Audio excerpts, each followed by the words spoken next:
Hail, well met. Welcome to the next episode of Isekai Realms. Here with the Dungeon Scrawlers. We have been trapped cruelly in another world without our Cruelly. smartphones.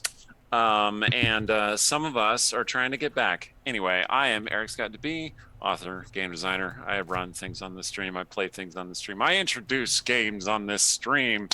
And I am trying to make sure my friends get back home safely.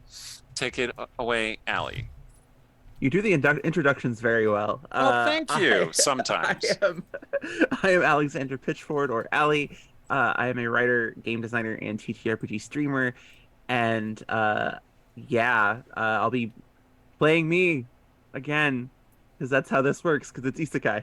But going by the name Amara Valerian because why not? It's suitably overwrought and elfy. And I want to take a sec to tell you about one of our sponsors, which is Idle Champions of the Forgotten Realms. Idle Champions is a strategy game that unites iconic Dungeons and Dragons characters from novels, campaigns, and popular shows into one epic adventure, including Farida, Havilar, and Mehen from the Brimstone Angels novels. The game is available for PC and Mac on Steam and Web, Epic Game Store, Google Play, Xbox One, PlayStation 4, Nintendo Switch, iPad, iPhone, and on all Android devices. Please do check them out because they generally have some kind of cool seasonal event happening. Those are always worth checking out because there's usually something really, really cool to get from them. So for more information on all that, check out idlechampions.com. Hey, I'm Rhiannon Held. I write urban fantasy as Rhiannon Held and space opera as RZ Held. And my series of space opera novellas is now complete if you are the kind of person who likes that. So if you like action, adventure, romance, emotional support cats, snarky AIs, carbon composite wings, all kinds of cool stuff, check those out. First one is called Clean Install. And I have two other partners to tell you about. Norse Foundry specializes in metal dice. When you roll them, it feels like you are skillfully smashing the rigid armor of the monster horde. They also offer gaming accessories, and you can find those and more about them at norsefoundry.com. Yeah, metal dice. Very nice. Mm. Phoenix dice is named for the creature that rises from the ashes because they use all recycled materials. You can find their dice and accessories at phoenixdice.com. Hi, I'm Randy. I play Randonius. Yep, Joel. Hello, everybody. I'm Joel Everett, usually one of your mods, Rumpus Imperator, in the chat. Tonight, I am playing myself, but as a dwarf. Over to you, Chris. Fair enough. Thank you kindly. If you're wondering why they're all punch drunk, it's because we've been at this for a while. And so while they're at the beginning of a session for you, it's hardly the beginning of a session for them.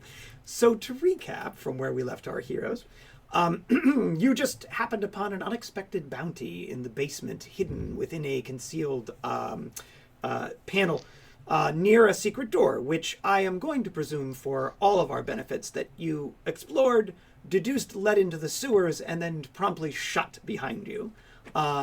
You discussed briefly what you wanted to do with your bounty and decided collectively that it was probably worth saying something about to the mistress of the house. So if I'm not mistaken, you're all about to go back upstairs. One quick question about the door. Did we Sure. find any way to open it from the other side? No. This is one direction only, from within to without. As far as we can tell. Okay. As far as you can tell. Fun. Still probably a good idea to block it off. Yeah, As a still put dwarf, do you have something some way heavy to on like it. seal it? Yeah. Putting a large object in front of it. Finnan with a PH That's why you're the dwarf, Joel. will That's right. indicate to you Practical. that if you want him to, he could use a glyph that would make it so that only an individual of a particular race, a particular faith, with a particular password could pass through this door. It will only last so long, but at least it provides you with some protection. Password seems like a Yeah, the solid password. choice. Make the password pineapples. He'll look at you quizzically. What is a It's- pineapple? Exactly. I see. It's a pie made out. It's a pie with napples in it. It's really No. yummy if you never had one. But Excellent. Well, I'll happily taste it. In the meanwhile, would you like me to do that? Yes. Yes. And what would Yes. you like the consequence of not knowing this password to be? Fire? lightning, cold, something more devious? Lightning. Can we make it so that it just doesn't open? No, I'm afraid I Or- can't or the- block it. I can only bring consequences on the person who passes without the password. Whatever would be most deadly to vampires. Well, then fire for sure. Fire, yeah. Definitely fire. When you say that, Rhiannon, chuckling along in your head is the voice. I'll Definitely bet fine. it is. Very well. So he will, placing one hand upon his holy symbol, one hand upon the door, and whistling a doughty tune, cause the door to briefly luminesce around its edges, and then will inform you it is ready. Pineapple, he'll say. Right. Got it in one. Perfect. 10 out of 10, no notes. All right, All very right. well. Upstairs we go. Yes. All right. So who's the spokesman of the group who wants to have this discussion? I was just going to bring that Rhiannon. up. Rhiannon. Well, we can. A few of us can go. We can just go. We'll talk to her. It'll be fine. But yeah, I mean, so I'm assuming everybody will be there, but we need to consider our phrasing. And so one person who is speaking at first would, I think, be of benefit. Well, I mean, we could approach it like we talked about. We found a cache of enchanted goods that we think would help in this whole task of being, cheap heroes. We believe it. They might have belonged to someone of that variety. So Mhm. A former carrying on a legacy. who we have reason to believe stashed them some 25 years ago. Based on one of the coins that we found. Silver coin. Did you mention the coins? Silver coin. Right. Yeah, showing the But so silver.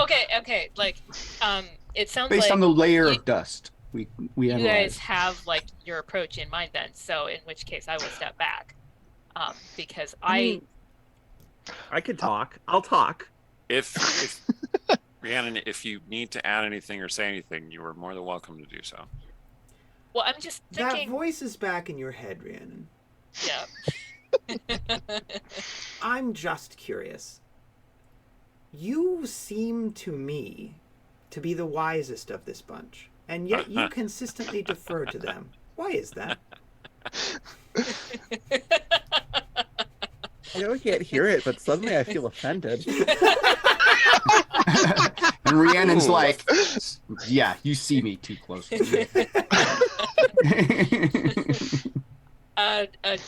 Diplomacy. Hmm. It's just More so nice to be more seen. flies with honey than vinegar, I think. We really must teach you fire.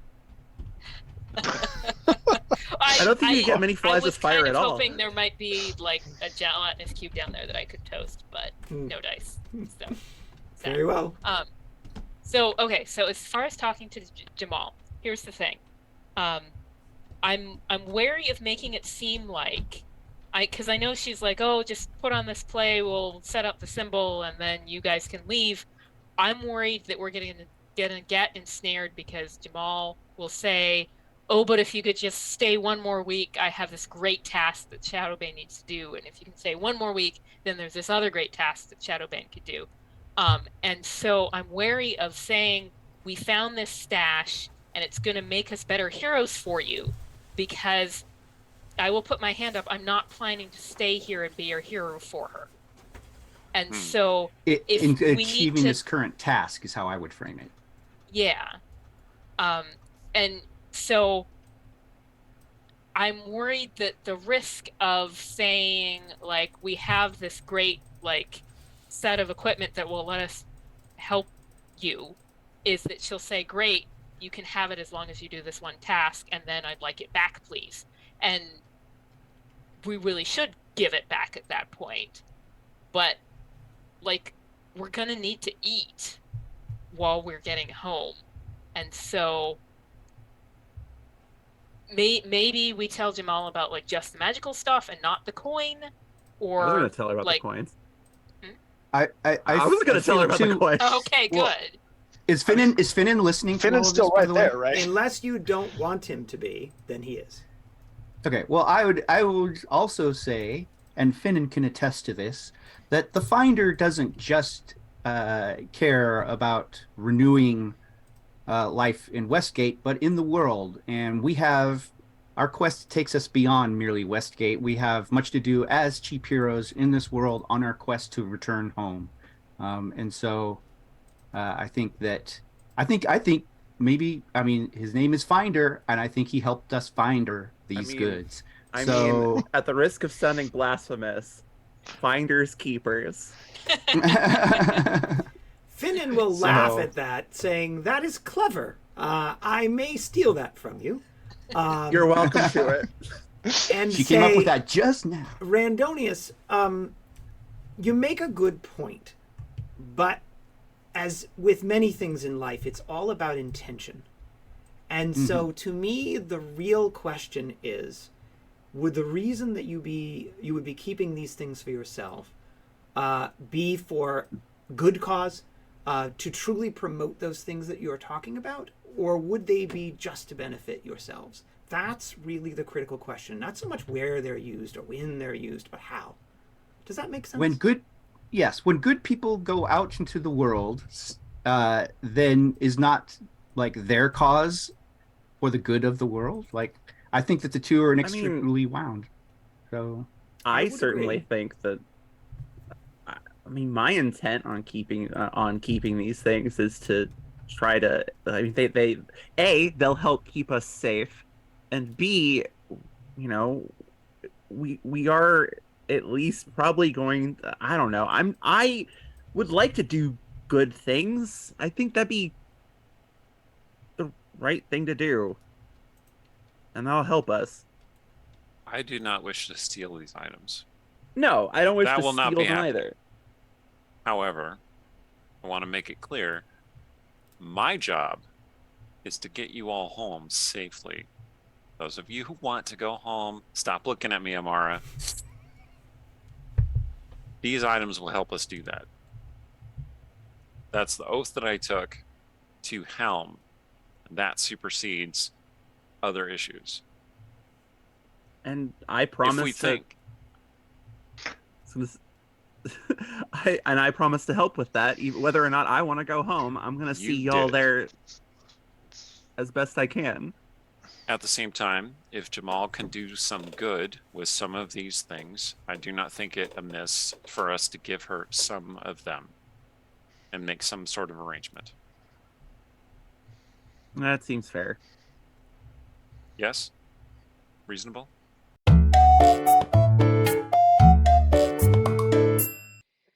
So we had a little bit of a technical snafu that caused a portion of what we were just doing not to be recorded. But great news. We're going to just summarize that portion and then take us out of this episode. So I believe where we actually left off at the beginning of our technical snafu was when we took our break at the conclusion of the looting examination of newly found items in the basement of Briar House. What occurred after that, after everyone tallied the various goods that were uncovered from the stash downstairs, is they had an interesting moral question discussion around their obligation to disclose the particulars of that treasure to the present owner of the house. And if I'm recalling correctly, you opted to inform her about it broadly, while not really discussing the money that you found. Is that about what I recall correct? Correct. Okay, excellent. That sounds about right. I think we did discuss the money somewhat because we were concerned about the minting and whether having a bunch of money that was all minted in another country might be an issue. Yes, We I do. discuss that among ourselves, not with. Yes, Jamal. Right. And Yeah, we didn't transferred mention that to risk. Jamal. Right. And Yeah. we've transferred that risk from Jamal to ourselves now by having it. Yes. Anyway. Okay, so you Go then ahead. went upstairs. You informed Jamal of the fact that there was, in fact, a secret door in her basement that you had discovered, and that secret door led into the sewers. Finnan, PH, H is silent, cast a spell to ward the door for what it was worth, to at least keep vampires from wandering freely through the basement. So at least you'd have some warning if someone was trying to get at it, and fire would be used to keep them at bay, at least temporarily. You then geared up, having handed out the gear in question, and we'll talk a little bit about that at the beginning of our next session, so I don't really need to rehash it here, and set out onto the streets. You were headed to Castle Thalavar. Finnan agreed to accompany you because he'd been to the city some years ago and knew his way around, or at least could find something as obvious as Castle Thalavar. And so you set out to do just that. You had the interesting experience of actually traveling in a fantasy city, in a fantasy world, with the correct pants on, because you had now all functionally geared up, so that you felt like real adventurers, in a very Pinocchio sort of a way. The fanciest among you was, of course, the person with the fanciest name, Randonius, who was dressed like, I don't know, some kind of a flamboyant pirate of some kind or another, if I recall correctly. But in any event, you set out across the city and were accosted with the rampant street celebrations of midsummer, it being the middle or early afternoon of the day. So sights, sounds, smells, and what have you. I noted that some of you, Allie, had more acute senses. Some of you, Joel, had less acute senses by virtue of the fact that you had changed your forms. And as you were making your way across the city, press of humanity and other races all around you, you sort of tightened up a bit so that you could stay in the wake of Finnan, with Eric leading the way, slouching slightly so as not to appear quite as 6'7" as he normally does. Across the city, you hit a large intersection as you entered onto the main street that crosses the city. I think it's Silver Penny Street. And as you were crossing that intersection, a group of children, street children, approached the party. Again, 3 of them, ranging in ages probably between 5 and 9 or 6 and 8. It's hard to say. No one asked them how old they were. A boy, redheaded boy, the largest of the 3, a dirty blonde boy, the next in size, and then a girl, a blonde girl, who is the smallest of the 3. They approached the ladies of the group, but Randy, in an enterprising effort, intercepted them. And if I recall correctly, Randy hired them. Is that an accurate statement? Yeah. I offered them the contents of my fake purse, my distraction purse, if they would guide us to Castle Thalavar, and then offered them the promise of potential more coin after. Excellent. I seem to recall something about watching your backs as well, if I'm not mistaken. Yeah. Okay. And you gave them a few copper nibs and a piece of cherry bread, which the young girl, dirt from the ground and all, stuffed into her mouth and consumed. And then you set out back across the city. And that was where we actually left off. So see, not so bad. We didn't miss that much, really, at least in terms of summarization. When last we left our heroes, not too long ago for us, we were walking down the street on the way to the lane that took us to Castle Thalavar. The party is headed to Castle Thalavar because they believe that this will provide them with a lead for someone that they are seeking, in particular, someone that is important to Eric. And as I may have described at the conclusion of last session, they have picked up some companions. Children, 3 in number, whose names they have not yet acquired, that are moving a little ahead of them, a little behind them, and just sort of watching their backs. Well, to the extent that children are good at that sort of thing. So you will come to yet another intersection. Finnan will take a moment to acquaint himself with where he is, and then indicate that you are supposed to head off and to the right. This is the intersection of the King's March. It is a very wealthy area of town, and there are a considerable number of revelers, as I mentioned before. This is midsummer, one of the greatest festival holidays of the realms, and it is a beautiful weather day, and you're in the middle of the afternoon, and people are out having a fantastic time. There is the smell of flowers and sea air everywhere.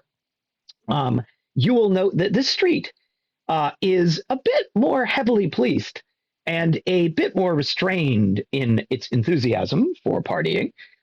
You will see across the intersection, as you move onto this street, a tavern of some size, the merriment from that tavern spilling out of it and onto the street. And it looks like on the sign in front of it that there is some sort of a decaying tree. Not sure exactly what that means. You can see that there are characters in a language that you do not presently understand inscribed below it.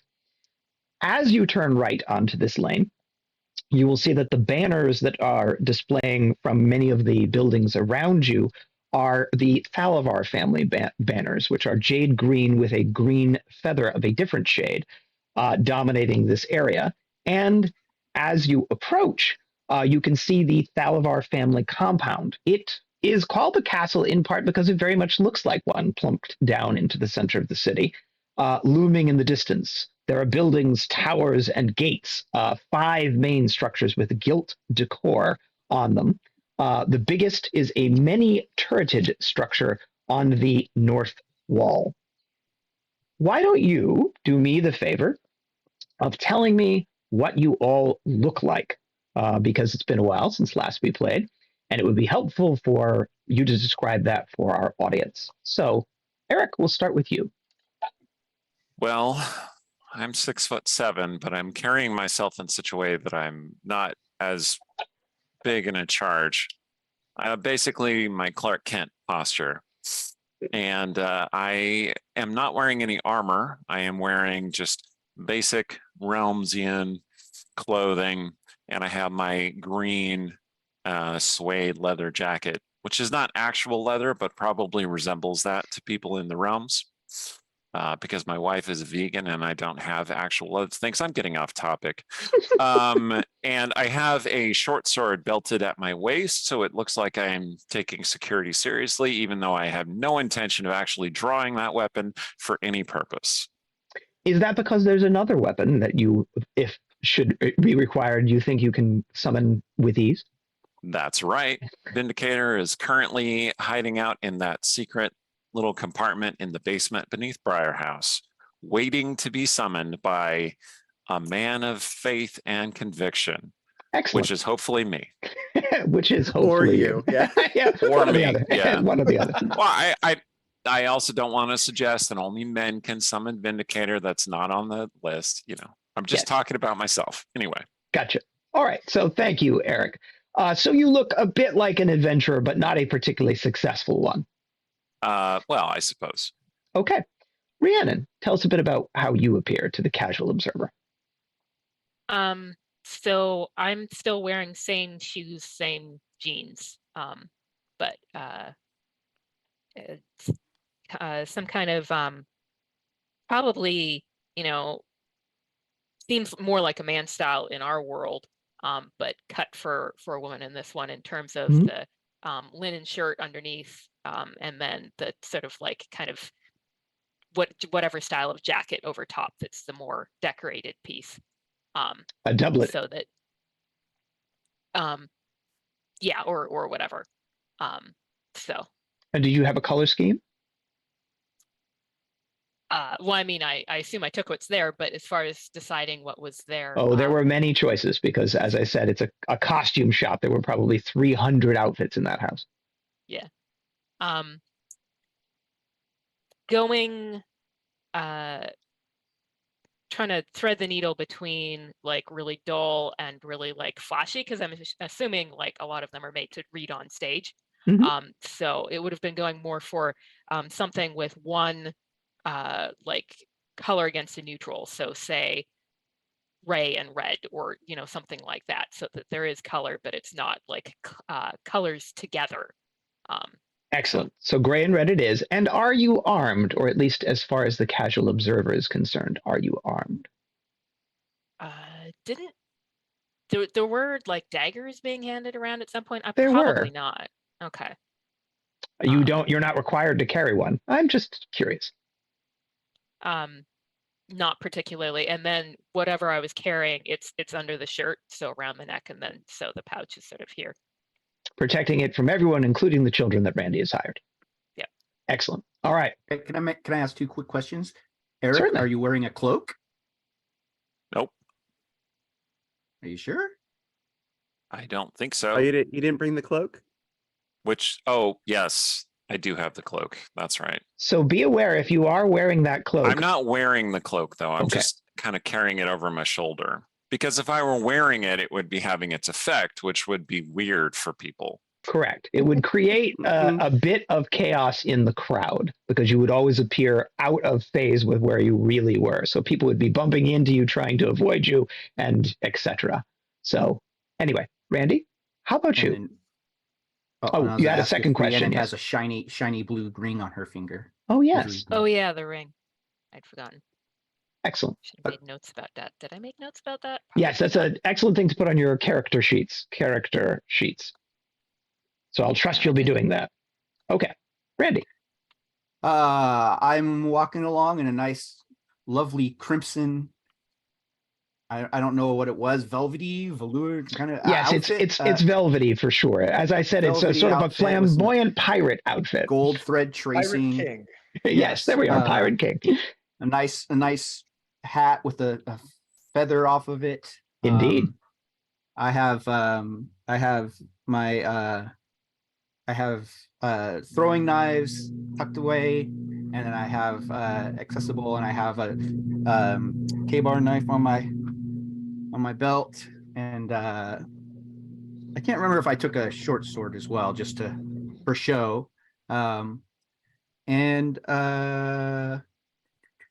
Why don't you decide that? Why don't you decide that now? Would you like to have 2 weapons belted on or just one? I think just the knife is fine. Excellent. And then I no longer have the little pouch on my side, and no, and then I have a mask kind of tucked in underneath my shirt, ready to pull out. As needed or whatever. Yes. Excellent. Okay. Joel. I am a dwarf with no beard. I am wearing. You have stubble. You have stubble. I have stubble. As a beardless dwarf. I'll stand out more than anybody else. About 4 feet tall, clomping around in plate mail with the symbol of Tyr high on the carved into it. I have short swords belted on either side and a round shield on my back, and also a dagger in the small of the back, hidden. And that is, yeah. Okay, so you're wearing armor, which is sort of a muted gold tone, that particular armor, just so that you know that. So you actually appear to be the most threatening, menacing, successful, whatever, of the group. What are you carrying for weapon again? I have the 2 short swords, one on either side of the belt, and then a shield on the back and a dagger in the small of the back. All right, so quite a lot of gear. All right, and Allie. All right. Well, I look not like me at all. I look like an elf, a moon elf specifically, standing about 5'8", which is tall for a moon elf, and quite tall. Long raven, kind of that blue-black hair, violet eyes, fairly pale, and then wearing very form-fitting leather armor, black leather armor. I was going to say black leather armor. Let's not forget the fact that it's black leather armor. Along with a pair of like very deep red, so deep that it itself could be confused for black boots. Mm-hmm. And then I also am armed with a long sword and a stiletto strapped to one of my thighs. Okay, so 2 questions. How is the hair made up, and which thigh? The stiletto is going to be on the right thigh. Okay, inside or outside? On the outside for the moment. Okay. And then my hair is probably either left loose or I've maybe pulled it back into like a ponytail. It is quite simple. Long, yes? Yeah, probably ponytail then. Okay. Just Fair to enough. keep it out of the way. Reasonable. All right, so this group of intrepid adventurers, led by a halfling and shadowed with their security detail of 3 small children, are making their way towards Castle Thalavar, looming in the distance. As you approach it, you'll swing around it to a section of the wall with the main gates, which is the southern section of the castle.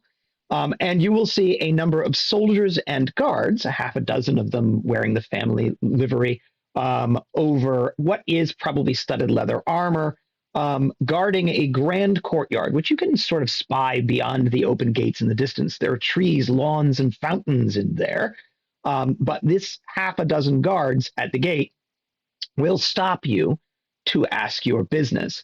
As that occurs, who are they talking to? Because otherwise, it's, as far as I know, it's a halfling and a giant in the front. I guess we would have discussed, like, I'm guessing we would have discussed on the way here the strategy for, I mean, Eric, are you, because they might recognize you, were you going to kind of take the lead, or were you going to try not take the lead because they might recognize you? I suppose I am taking the lead. All right. So they will, in a moment, begin addressing Eric. The children, Randy, will pull up Yes. in a tight circle around you, Yes. point children. excitedly at Castle Thalavar. We brought you here. We're not going in there, are we? No, actually, what I'd love for you to do is to just wait out here discreetly, kind of, blend in. And if anyone followed and is waiting for us when we come outside, and that way when we emerge, you can find a way to let me know. And if you do this, I promise more coin. And I know that the Tyrans have been really cracking down on people around, and especially the poor, and I'm sure their eyes will narrow conspiratorially as you say this to them. They're hanging on your every word. And so I think I might have a safe place for you to stay, where, well, you've clearly learned to perform in order to gain food and coin from strangers. I have a place where you can perform safely, potentially, and get cherry bread all of the time, and have a safe place to sleep where the Tyrans won't attack you for doing what you do so well. They are looking at you with a mixture of hope and suspicion. Suspicion in the eyes of the eldest boy, hope in the eyes of the middle boy, and confusion in the eyes of the girl. The eldest boy will say, "What's merging?" Merging? You said they're merging. What's merging? Oh, I forgot what I said that they might have mistaken as that. Emerging? We got conspicuously. He said we got conspicuously merging. Oh, I'm sorry. If there's anybody who looks like they might be following us or mean us harm, when we come out of Castle Thalavar, back out, you can find a way to tell us. So we look and we watch to see if anybody watches you go in there. And then if they do, we tell you. Yes, when we come out. But we also watch them, right? Yes, you watch them, but don't put yourself in any danger. Don't let them see you. Oh, we won't put ourselves in any danger. Good. And we get more coin for this. And you cherry get more bread? Coin. That's the girl. You get more, and cherry bread, and a safe place to stay, and potentially and do what you do so well. They will nod to each other. It appears as though they agree. Allie, did you have something? I was just gonna. I was going to wait until that was done and we were away from the children. So I will hold off. Okay, yes, give it a moment then. All of these things are occurring roughly simultaneously. So, Randy, you're not really going to hear the exchange between Eric and the guards because you're, convening your committee of children to discuss this matter. And Rhiannon, just as Eric begins to address the guards, the voice in your head reaches out. Oh boy. I know, right? It says, I have news on your skill and your training. Yes. In assessing your reserves of power from my instruction, I've discovered you appear to have already accessed them. Please roll a 20-sided die, Rhiannon. Okay. Come on. 8. Hmm. You will briefly remember a moment where you poured forth fire to inadvertently consume the body of an individual. I mean, I don't think I would forget that, even if I rolled a 20. Fair If you enough. could do it on purpose, that's a handy skill. Yeah.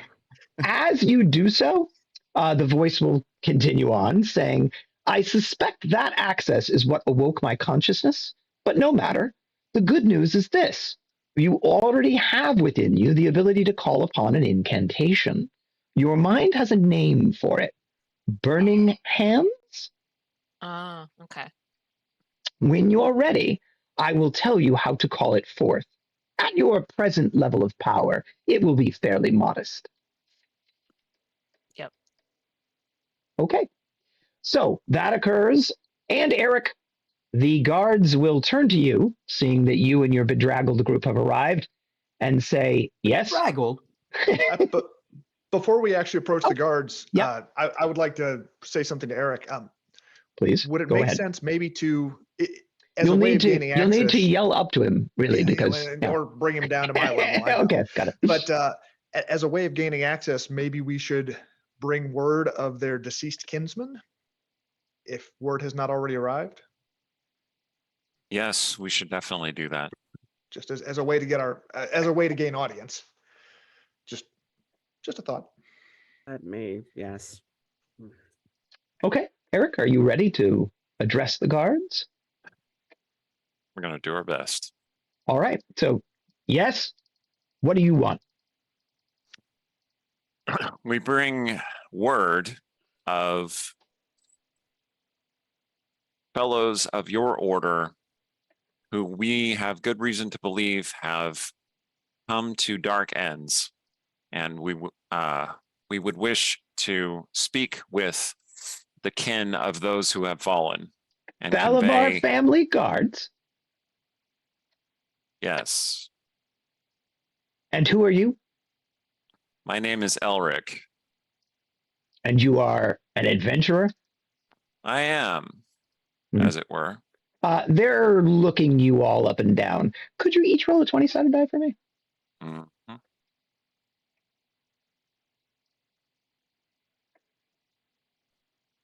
Okay, Randy 2. rolled a 4. 2. Rhiannon rolled a 2. I rolled a 19. Well, you were engaged in conversation. It's entirely reasonable that you wouldn't overhear this. Hey, I Allie? rolled a 1. Even better. And Joel? 2. 2.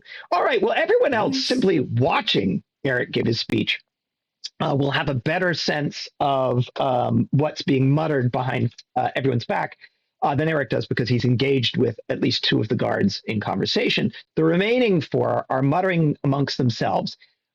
Allie, you probably caught what they said most clearly. They commented on 2 things. One, your reasonable level of attractiveness in a very blunt way that was not designed course. for you to hear. And, Of course. and secondly, they said something to the effect of, it looks like another Thalavar bastard. So I will not openly start laughing, but I will kind of do that little, like, I'm clearly trying to keep myself from laughing a little too much. Mm-hmm.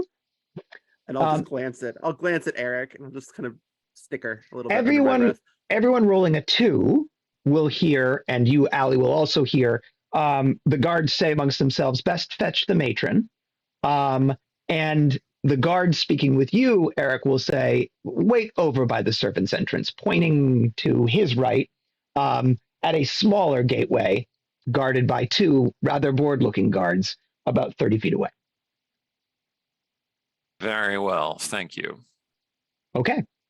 So Go you do now that. have an opportunity to, amongst yourselves, move over there. I know there was some conversation, some information you wanted to exchange. Go ahead. Really quickly, I just want Well. to ask: Did they notice that Joel has a tree afro? I think that's looking pretty cool. Yes. Oh my. Sorry. It is remarkably Oh my. centered. Remarkably centered there, Joel. Sorry, Allie. Well, As we're kind of moving away, I'll I'll just be grinning, just I'm just amused, and I'll say, well, they clearly think you're a bastard. To Of Eric. course they do.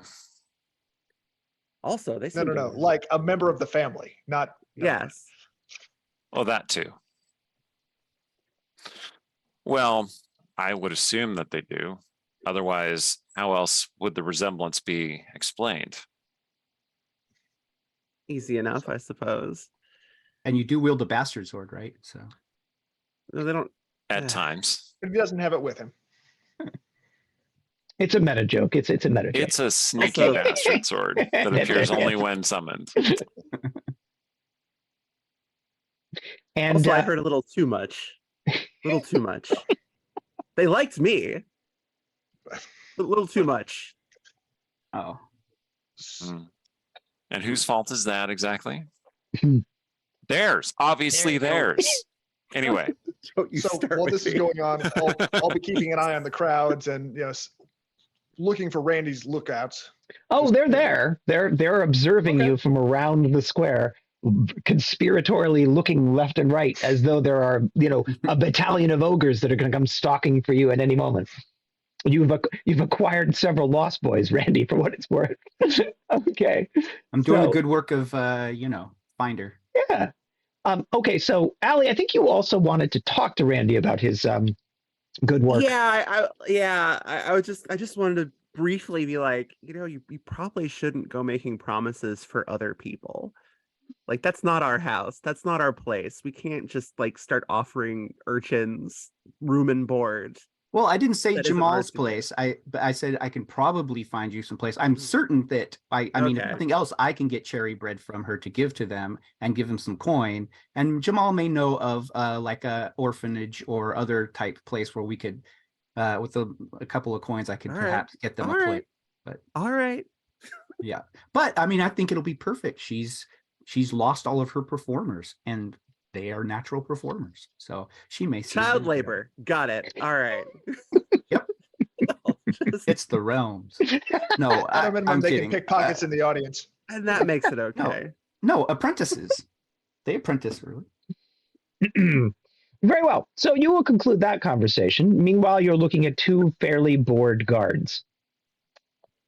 Do you wish to engage them in any conversation or patiently wait for however long it Talk takes? to them. I'll talk to them. Okay, go right ahead. They will look at you. Well, they're not send bored the hot anymore. elf lady. She can make this happen. What am I making happen? First, I don't know, something. Befriend the guards. I'm bored. Okay, I'm gonna do that. Okay. I'll walk up. I'll just. And now I'm like blanking on what to actually say. One of them will nudge the other, and they will come to attention. Having a good afternoon. Oh, it's better now. How may we aid you, milady? I mean, my companions and I were told to wait here. Oh, Yes, we have to. who would make a woman as beautiful as you wait on a hot afternoon like this? If My thoughts exactly. if you'd like, you could come inside with the two of us. Well, only That's if my so friends nice were of you allowed to to offer. come inside as well. I couldn't leave them out here. They'll look at your friends and say, and then they'll see Eric, who, despite the fact that he's trying to slouch, is 6'7", and say, I don't think we could make that offer. Perhaps later this evening, if you're free.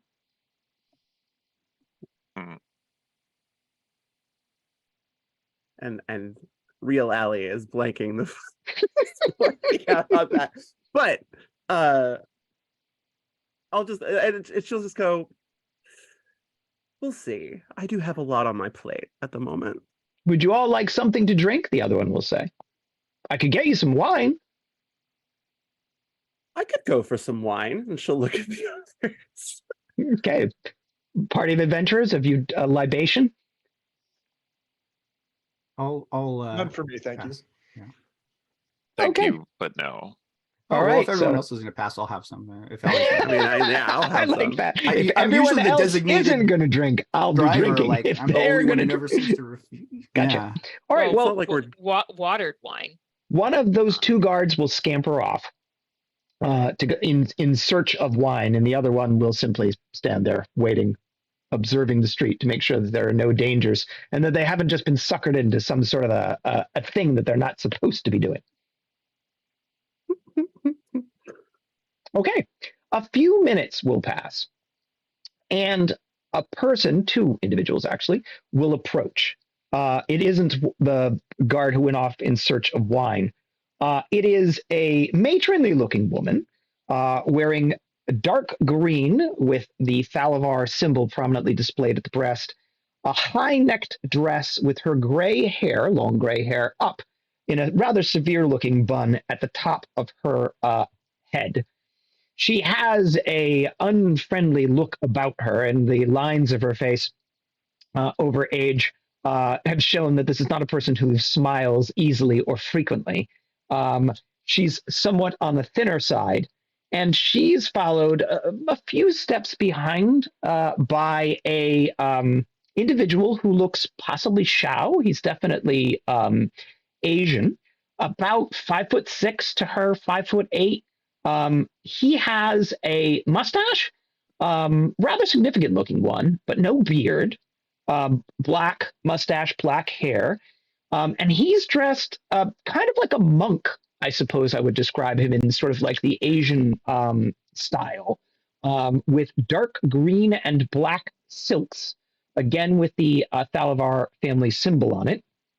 He has a very intense, not smiling gaze, and you will see his frown deepen slightly as he notices that there is only one guard instead of two at this entryway. Does anyone want to do anything before she addresses you all? I'll take that as a no. Nope. I may have just gotten will, someone in trouble, but hey. bow slightly in acknowledgement. Okay. She will look you all up and down quickly, her eyes sort of landing on you, Eric. You will sketch out a slight bow, and she'll roll her eyes up a bit and say, rather briskly, state your business. Don't you know it's midsummer? I don't have time for distractions. Some people are working. Yes, my lady. Our gratitude for seeing us. We have two pieces of business. Make them quick. I produce the signet ring. This, I believe, is produce yours. and hold. Yes. Okay. She'll put her hand out for you to drop it into it. I do that. She's looking at it somewhat quizzically. Everybody please roll a 20-sided die. Oh. 4. I got a 6. I got a 17, so I'm. All right. So I see. 13. So I see a 2 and a 4 are the lowest. Is that correct? Okay. 6. I heard that one. The 2 and the 4 are the lowest still, though. Yep. The 4 will detect that her eyes will widen slightly when she looks at it. Everybody else will just see that she's inspecting it. If you roll a 4 or better, you'll notice that her eyes will widen slightly. And a person rolling a 2 will notice that she looks at it somewhat nervously, like she recognizes it. And she will turn to you, Eric, and say, "Where did you get this?" We came across this in the basement beneath Briar House. Briar House? Indeed. And I described the location of this place. Oh, I know where it is. Are you friends of that Jamal creature? We are her guests for the time being, yes. That woman. No better than a common street flight skirts. It's good that the lady came to her senses about her. I don't know what you're doing, but you can't expect to show up here and attempt to blackmail us over whatever this is. She's showing you the ring. We have no such intention, my lady. Well, then what is your other piece of news?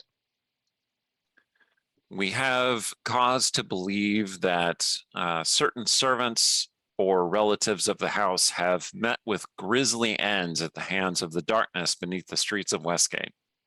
Servants or relatives of the house? Name Indeed. them? I do not know their names for certain, but I can describe them.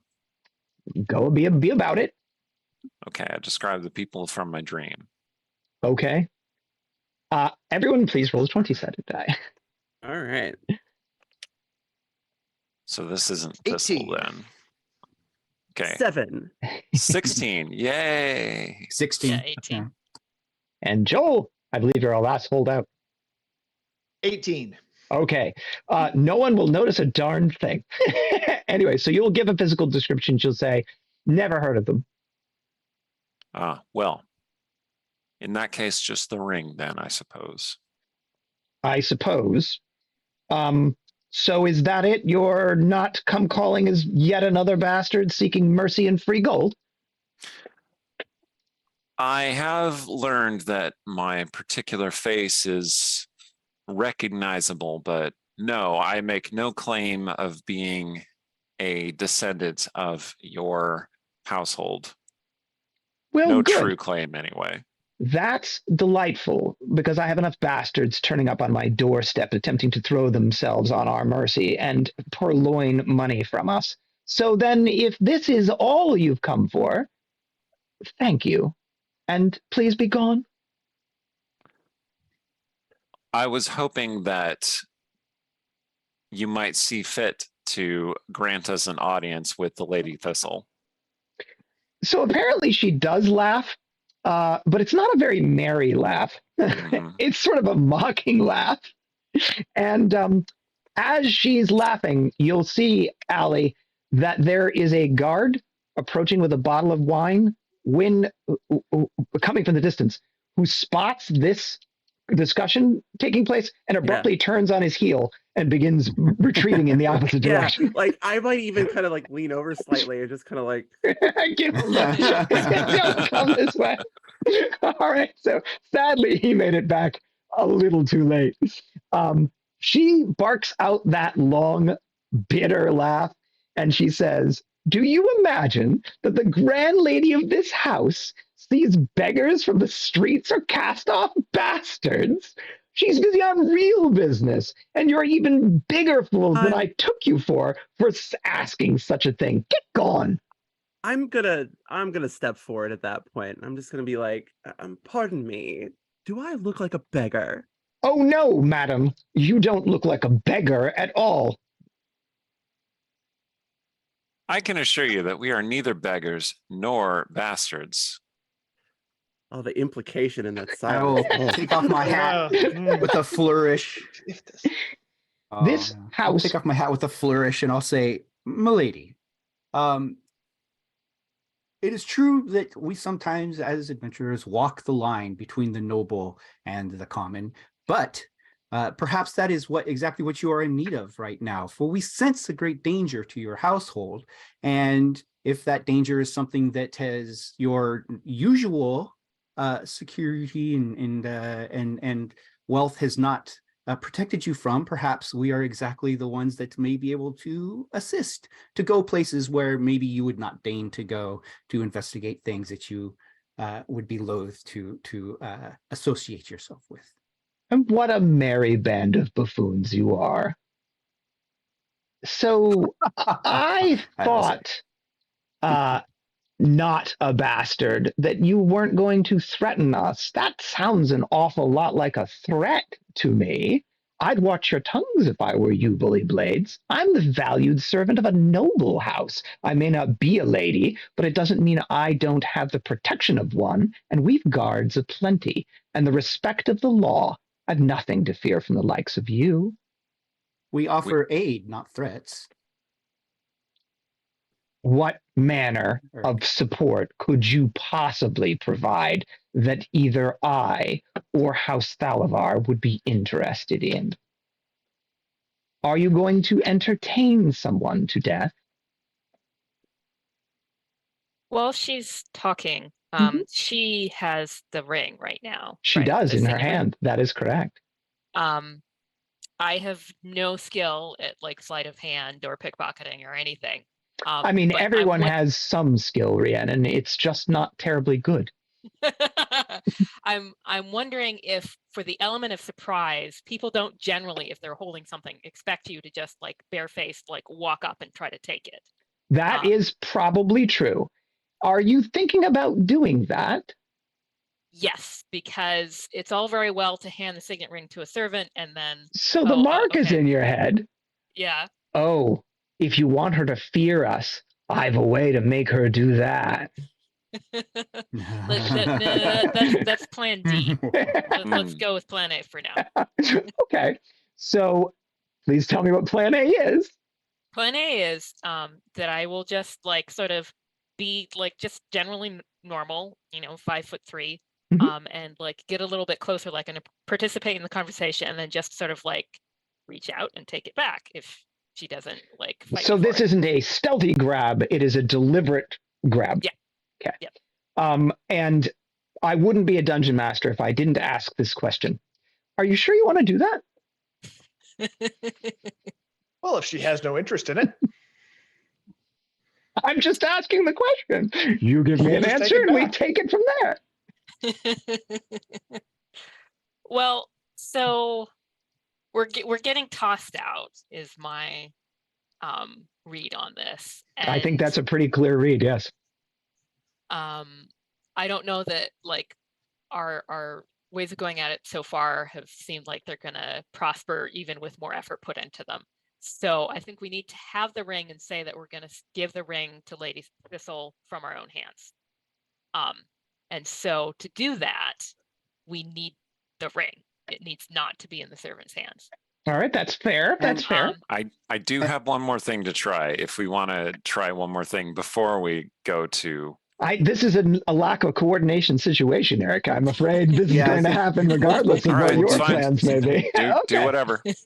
Can I say that when she says, "What are you going to do? Perform for me?" And then I kind of step back from the conversation, but anticipating that Eric or someone else was going to step forward when she says, "What can you do for me?" or whatever. I was going to go ahead and start performing in the background, in the hopes of inspiring success in whoever was going to continue the argument. What performance did you have in mind, Randy? I was just gonna quietly like sing. I don't know. Don't stop believing, or something inspirational. The classics. The classics are important. Yeah. So you'll begin doing that. And so Rhiannon, I'm going to introduce us all to a rules mechanism of 2nd edition Dungeons and Dragons called surprise. What you are doing could very well be a surprise. I'm going to let you roll to start with because you have no, as you pointed out, specific sleight of hand skill or anything along those lines. Just a flat dexterity check to see whether or not you're making this a little bit more surprising in the way in which you're doing it. So you want low. Go for it. 5. Okay, so I'm going to add 2 to that, which means that I'm going to roll this d10. And if I roll a 1 through 5, you're going to get surprise, which means you're going to have the ability to act before she can react to your action. Otherwise, it's going to be action and reaction. Okay? I rolled a 2. So now all you need to do is hit armor class 10.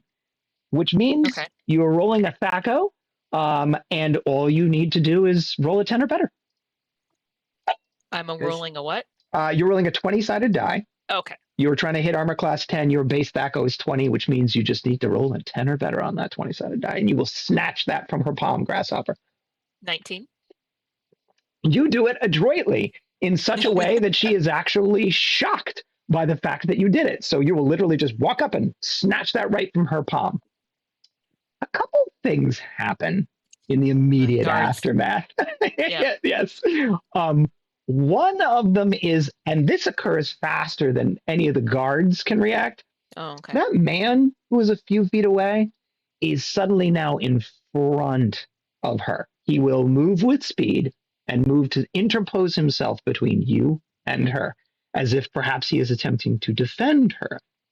She will yell out the word, "Guards!" at around the same time as that occurs. What would the rest of you like to do? Eric.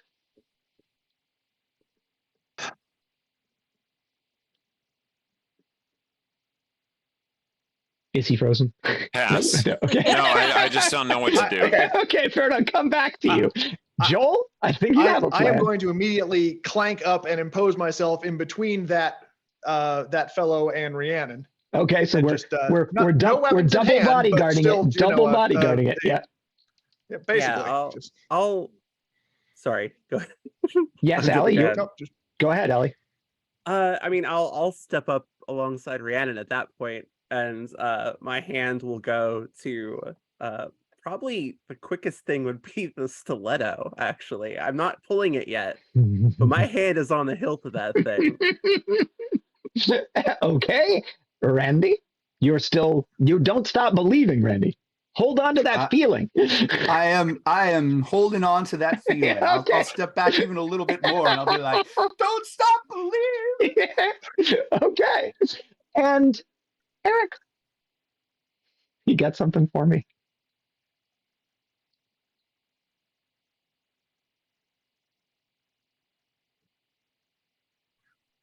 I will just try to defend myself from anyone who attacks me. All right, taking a defensive posture. Hmm? You got the cloak. Don't forget to. I guess, yeah. All right, so you have broken Eric. We're gonna have to discuss that later. No, I just don't see any way out. out of this. But Okay. we'll see what happens. Yeah, okay. So go ahead. So she will yell guards. When she yells guards, the guard that is standing, just a few feet away from her, to her, I think left, will bring his full arm to bear and move forward. The man standing in front of her will look down at you, Joel, and if looks could kill, well, you'd be lying on the ground or something like that. It's a song lyric. I don't remember what it is, but suffice it to say, he's giving you an icy stare. You can hear booted guard steps from the main gate, 30 feet over in that direction, begin to pound their way over here, and she will say, "How dare you?" to you, Rhiannon. Did you want to respond in some fashion? In your head, Yes. if you're ready, just let me know.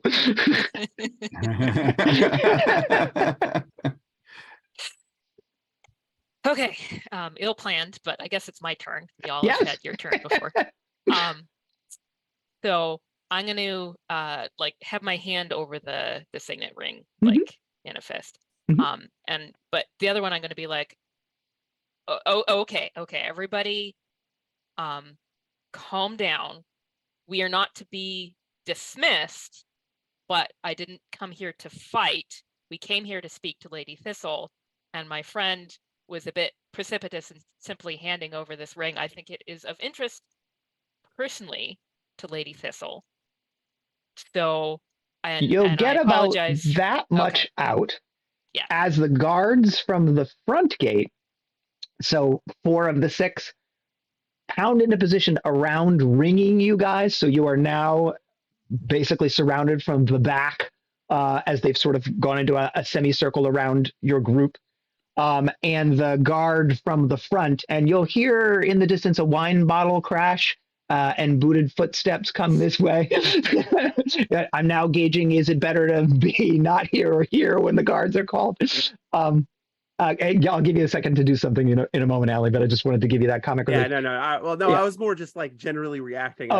Hands up. Okay, got it. Yeah. All right. Hands So like are I off said, things now. you'll be ringed by them as you get to about that point in your speech, and she will cut you off and say, you wouldn't have the vaguest idea what Lady Thistle would be interested in. That is property of House Thalavar. Turn it over, or these guards will beat you down and turn you over to the Tyrans. Did you wish to resume your speech, Rhiannon? Whenever you're ready. Before she does that, I'm going to tap the symbol of Tyr that's carved into my armor and say, I think Lady Thistle might want to talk to us. She always has the option to throw us out herself if she chooses to do so. But in the meantime, you might want to kick this one upstairs to your boss. The man standing directly in front of you, giving you a death glare, looking down at you, will say, "And who are you? Are you claiming to be a member of the guard? I am not, but the Tyrans are not members of the guards at this point. Milady, I believe they are fools. Well, there we agree, she'll say. Turn it over and get gone. We will turn it over to a member of House Thalavar, not to a servant, not to a guard. The lady is otherwise indisposed. We will come back when she is free then. Very well. Or is another member of the house perhaps available? You should probably Say- go. You should probably go while you still can, Sir Dwarf. Yeah. Let's let everybody cool down. Yeah, good idea. Okay. Before we've we done what do, can here. lady, might I know your name so that I can tell the Lady Thistle who is responsible for whatever harms might befall her that she was not warned about? You are certainly welcome to it as long as you'll give me all of your names. My name is Elric, as I said. And the rest of this lot? How about you, young lady? That one's you, Rhiannon. You can feel assassins being hired all over the city. That's okay. We need the XP. Okay. Oh boy. See, this is the point at which I'm like, okay, I don't like just giving out my name to like people. I will say that I have been known by the name of Zenith. Zenith, Zenith is what you just said to me. Okay. Yep. And you, beardless dwarf, that's a deadly insult, by the way, to dwarves. For those of you watching at home. Joel? I just shake my head. She doesn't need a name. You'll say that out loud, or you'll just shake your head and think No, internally. I'm just shaking my He head. doesn't need a name. Mm-mm. Well, it appears as though That's my we're at an internal thought process. impasse, Elric. I think if you just say the matron of the house, Lady Thistle, will know who you're talking about. Not that I expect you to ever meet her in this lifetime. I mean your name, lady. Did I even get asked for my name? It's the train stopped when the conductor jumped off at Joel, and she basically declared, "Oh, I know exactly what you mean," and I indicated to you I would not be giving you my name. I have no idea what sorcery you may have in mind for it. When I speak with Lady Thistle, I would like to identify you. If you refuse to give me your name, I will tell her that you refuse to give me your name. Oh, please do. Oh, I will. The halfling, who everyone's been ignoring more or less up till now, will butt in here. You'll notice, Eric, that he's moved into position between you and her. You're looking down at her at 5'8", and he's at 4 feet. So maybe you missed him slide into the slot there to basically attempt to diffuse the situation a little bit. And he will actually say, "Milady, are there any tall feet about?" "Pah," she'll say. "The lady was kind enough and smart enough to get rid of all of those thieves and liars. Perhaps we should go." He will say to you, Eric.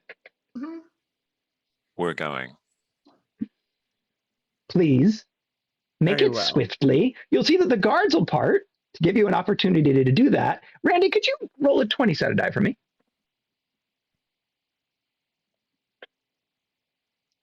6. All right. You will notice that you are light. Exactly 3 orphans.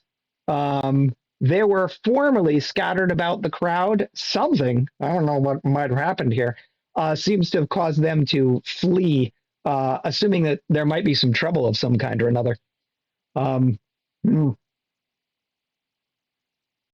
Okay. Okay. All right. So do you wish to take advantage of the cordon that has been opened up for you amongst those 4 guards to allow you to retreat from this location? I suppose we'd better. All right. As you Yeah, fall, let's beat feet. as you fall out, The voice in your head will say, Rhiannon, she was lying when she was telling you that she did not recognize the individuals that Eric described. I know a liar when I see one. Okay. And you are now out. Go ahead. What? So I was just going to say, I wondered because she didn't really react much to the ring, but I got something there. So I wondered if she was doing the same about when Eric described those people. She clearly knows more than she's letting on. Okay.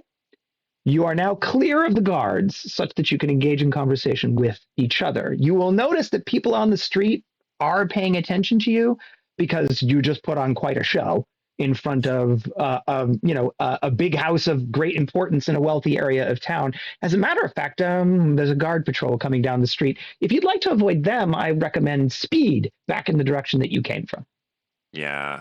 Yeah, I let's think get we out of should. here. Mm-hmm. Okay, you'll all come to the conclusion that Randy did a moment ago when you're planning your retreat, which is that you're somehow now short your 3 escorts, that they have apparently decided to melt away into the afternoon based on what they just watched go down. As soon as you're clear and Finnan is leading you, he'll turn to you, Eric, and he'll say, I don't think she was giving us all of the truth about the individuals that you described. I have a sense for these things. I suspect that you are right. Okay. You may now have a conversation amongst yourselves if you'd like. Well, that could have gone better. Can I have our F-bomb? Yes.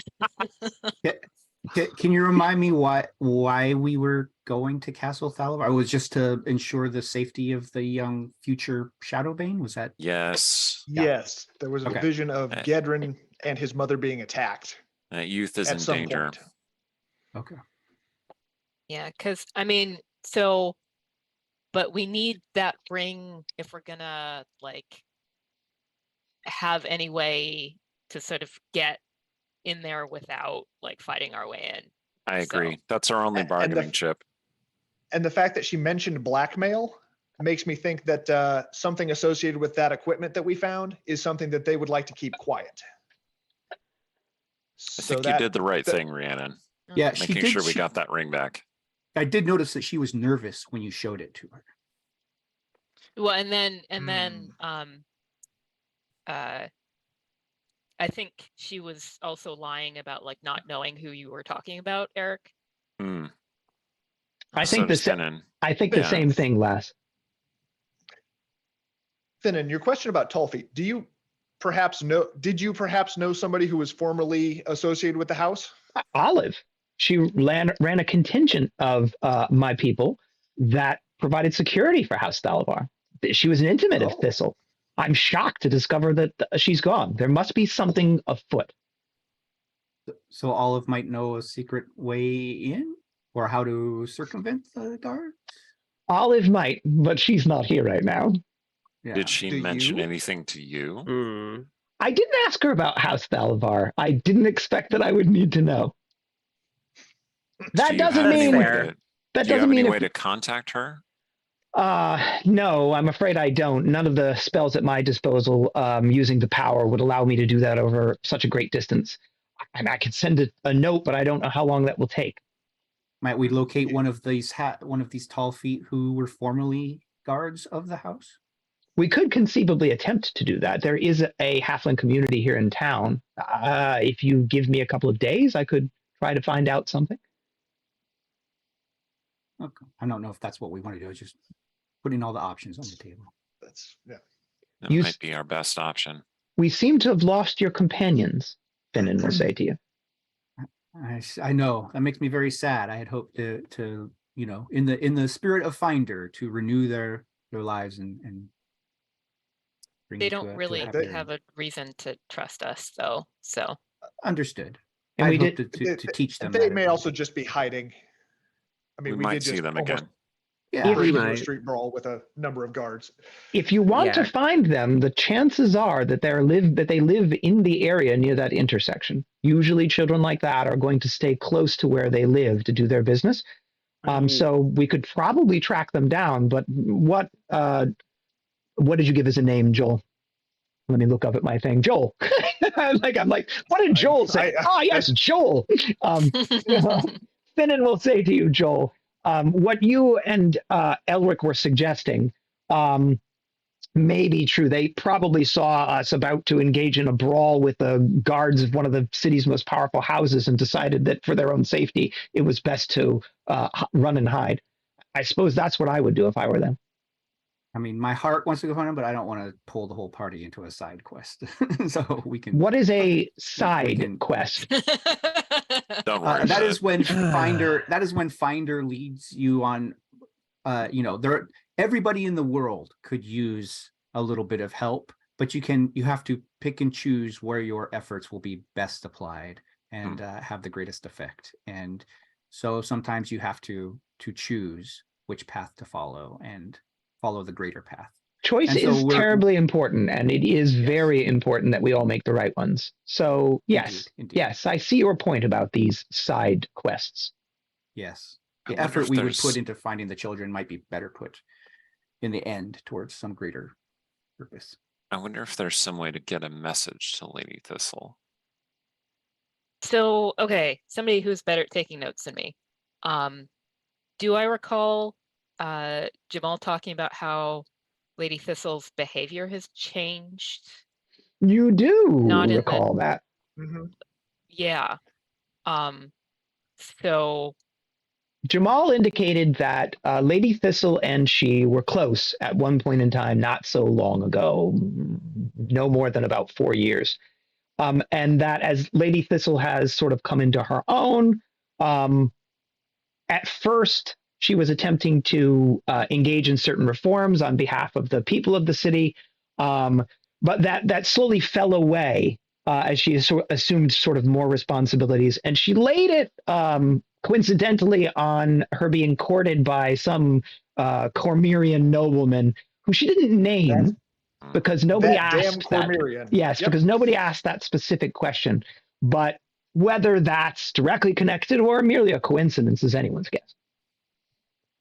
Because, I mean, not to make, sort of a whole pattern out of just 2 points of data, but the sort of, if people are trying to manipulate her, then like getting rid of some of her retainers and making sure there's no outside access to her, and like keeping her very busy with the courting process, it suggests to me that it will be harder to get access to her, but it is more important to do that. Agreed. Is that out makes loud? A lot of sense. Is that out loud? Yes. Okay. Finnan will say, well spoken. I really do believe that you're onto something here. I will support you in whatever way I can. Thank you. Maybe finding a secret way in is probably the best option. Some way past the guards without having to go through the matron.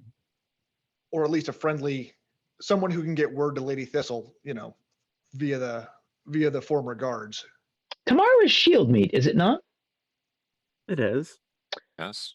It is very likely that a woman in such a position of authority will be at some sort of public gathering of other individuals in such positions of authority where they'll be interacting with the people of the city. Shield meet, one of the important things that occurs is the bonding between nobles and commoners, masters and servants, and the like. And so I'm certain there will be some public event that will bring Lady Thistle forth from that house tomorrow, if she isn't already forth from it today, given that it's midsummer. Someone could wear the mask and mimic a person of importance, potentially. Perhaps a nasty-minded old woman. Whose name we still don't know. But does anyone need to really know her name? I seem to recall a guard running in the wrong direction and dropping a bottle of wine not too long ago. Finnan's got some sharp eyes on him, Allie. Yeah. You identified herself as the matron? Yeah, the matron. She did. She said she was the matron of the house. Yeah. So you've arrived back at the big intersection where you first met the kids. You're about to plunge across it. If there's something you want to do or say, let me know. Otherwise, I'm just going to assume you're continuing this conversation amongst yourselves. I'll call out, cherry bread, cherry bread, cherry bread, ho! Okay. Could you please roll 2 10-sided dice for me, Randy? I mean, it's we're just strolling through the intersection. Might as well. Okay. And you're swarmed by people wanting to buy cherry bread. So, Allie, And Yeah, I'll just say, you think- sorry, I was. you seeking think to you buy. made a connection with the with Wine Bottle Guard? They were certainly interested. Maybe you Why? could What get do you haven't? well, you could She get also pointed a information pike from at them, us. perhaps. While you I ponder mean, that, I don't mean pump them for information. I mean, just get perhaps Get him talking. yeah. He might have interesting things, important things to say. I Okay. mean, you realize what you're potentially asking me to do, right? Yes, but I'm specifically saying don't do that. Unless you really want to. I don't know. That I guard might don't- be real cute. I don't know. I don't know your life. he wasn't that cute, Eric. Okay. No. Look, I'm just saying I'm not really a judge. So We'll keep that in the back pocket. Good night. Other I- people's court. I Judge believe Look, what look, Finnan was look. implying was that everybody was so scared of her that if you just have her face on, no one will get in your way. that's possible. That is true. So as you're crossing the intersection and Randy is calling out about cherry bread, Randy, could you Wait, and why are we doing this? and could you and Allie please roll me a 20-sided die? Just you and Allie. Everyone else is sufficiently distracted. All right. Randy. A 7. Okay, thank you. 11. All right. Allie, you won't notice this, largely because you were probably engaged in the conversation, but Yeah. Randy is scanning the square for small children coming, that he recognizes coming a running looking for cherry bread. There aren't any of those, but there is winding its way through the crowd a group of small boys. These look more like the 11 to 13-year-olds than the 5 to 8-year-olds. They're on an interception path, Randy. Maybe they're looking for cherry bread. Oh boy. Word gets out. See, this is what happens. I will greet them. I will say, greetings, lads. So What you can will we do for you? you will step away from the group a step or two so as to intercept these lads before they arrive at the group. Yeah, before they can Not informing anyone in else that that's pickpocketing happening. range of the rest of the group. So everyone will just kind of look over when they hear you say that to see you interfacing with these children. I think that's where we're at, right? Okay. You'll say, I'm sorry, could you give me that one more time? Oh, I'll say, greetings, lads. What can we do for you? All right. Can you roll a 10-sided die for me now, Randy? This is surprise on your side. Okay. 7. All right, so you are not surprised when the 3 lads sort of rush you. I don't know if you've ever been the victim of a bump and pickpocket thing in the real world. Sometimes this still does happen, but you are about to be here. You'll see them coming at you like they don't care what you got to say. They're kind of just evaluating your goods on your body for what might be great to put their hands on and run with. And you'll get a second to react. Would you like to do something? That's going to be one of those little initiative things we're going to roll in a second as they come tearing in at you. Yeah, I'll make sure I'll go like this to secure the mask. Okay. And like this to secure my knife. And See what happens. All right. and So see what happens. roll a 10-sided die for me, please.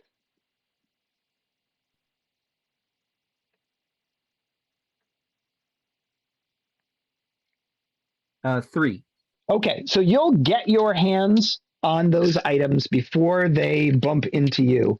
And the 3 of them will do just that. The largest of the 3, the one who's probably 13 as opposed to 11, will be the one that will make a grab. He's grabbing for an item at your waist. all three of them will sort of like tug at things on you as they're trying to distract you by whacking into you at the same time. And one of them, the one on the right, will come away with something. It's hard to say what it is at this particular moment, but he got something in his hand, and they'll just go whoosh off into the crowd. Everybody else will see that occur, and now you get to react. So, Eric, what would you like to do? What would I like to do? Eric, let's start with Eric. Oh, okay. Your initial action was grab the important stuff. Yeah. I don't think those kids were here for cherry bread, Eric. I don't think we need to chase them. Eric? I don't know what to do. Like this doesn't make any sense. Like, all right, I will angrily stare them down. Okay. That's what I will do. Fair I enough. will actively try and intimidate these kids to piss off. So they get off they my melted off into lawn. the crowd, right? Yes, they're getting off. They're they're- in the different directions. Yeah. Yeah. Phrasing, but I served as a decoy distraction. I think we're good. All right, but Eric, you're nevertheless menacing, so as to suggest don't mess with us. And if there are additional children lurking hereabouts, do not take this as an opportunity to thieve upon us. Fair enough. Thank you, Rhiannon. Yeah. Randy, did they get anything?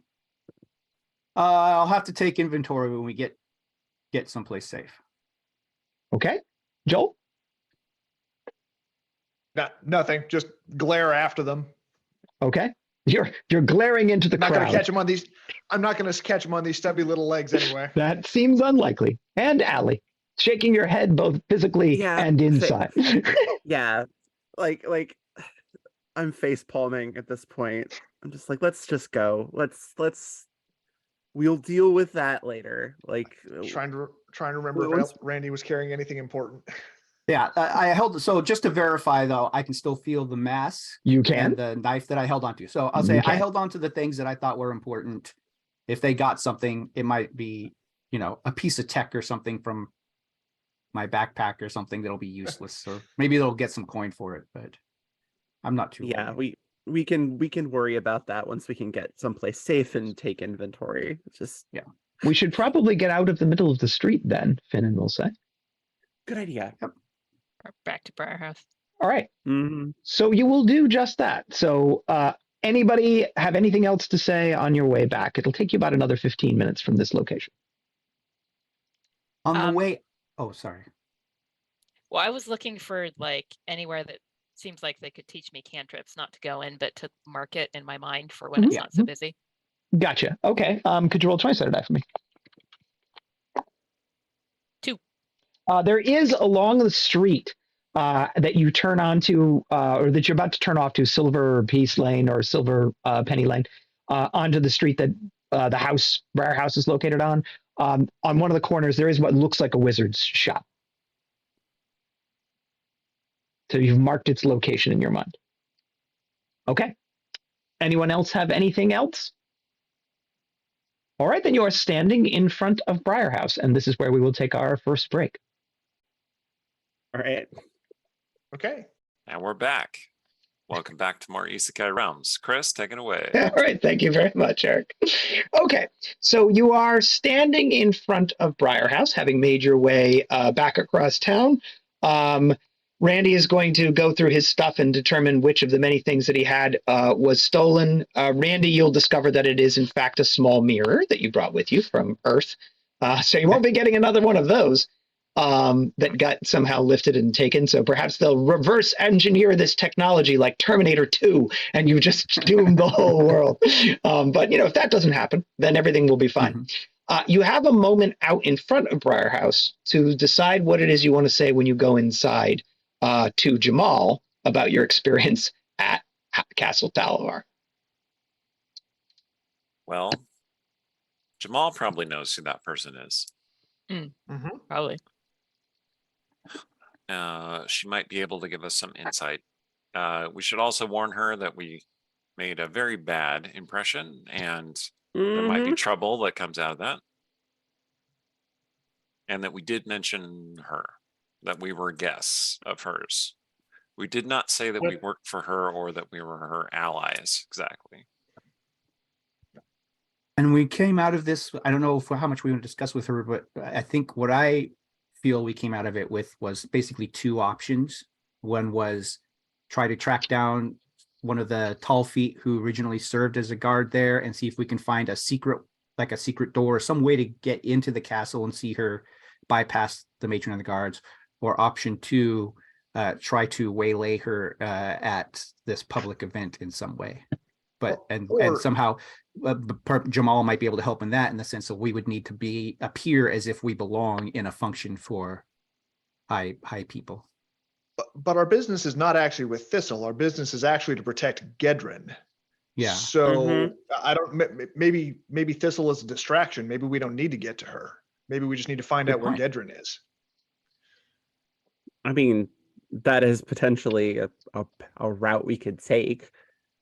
Something's up with her, though. So I don't disagree that we should keep focus. But it seems like if we can figure out what's up with Thistle, then maybe that makes her an ally in, what else we need to do. Finnan will say, idea. Finnan will say, as you say that, Rhiannon, that's fairly insightful, Rhiannon and Joel. I agree with you. It appears as though you have two noble missions standing before you. Definitely not side quests. Indeed. Oh no. There was part of me that was like, maybe the street urchins would have observed someone using a secret door into the thing and that would tie it, but I don't. Yeah, that's not a third option, I don't think. That's just me wishing. Yeah. So if our goal is to get Gedrin and not necessarily Thistle, it sounds like maybe infiltrating the castle is a better option, or is it to still? We don't even. Well, we don't even know if Gedrin's in there. I mean, we're not sure if that vision has already happened or if it is yet to happen. You did speculate a couple of sessions ago, so several hours in the past, that there might be some other place that you might have had that vision might have been connected to. If I recall correctly, Eric, at the conclusion of that vision, at your prompting, Gedrin was running up a set of stairs and collided with the knees of a diaphanous purple robed wearing woman.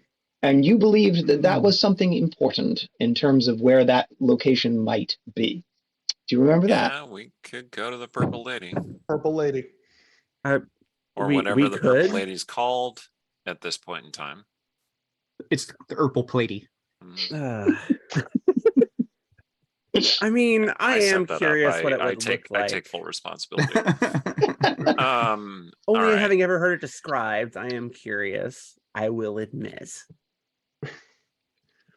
Well, I mean, so some of these things we can't do right off the bat. So it's no bad thing to have leads to be chasing while we're waiting. So we've got, we need to do the performance for Jamal at some point, maybe tomorrow. We need to, one of the things that we could do, we can decide priorities later, is speak to Lady Thistle out in public tomorrow. We could try to get into the castle, to less to do with Thistle and more to do with Gedrin. We could go to the Purple Lady. So it seems like those at least somewhat Tetris up so far, in that we today talked to Jamal, see about getting the getting into the castle. I think going through the tall feet would be too long, a couple days. And then go to the Purple Lady this afternoon, and then tomorrow perform until it's time for the event with Lady Thistle out in public. Do the castle tonight if we can get somebody who knows how to get in.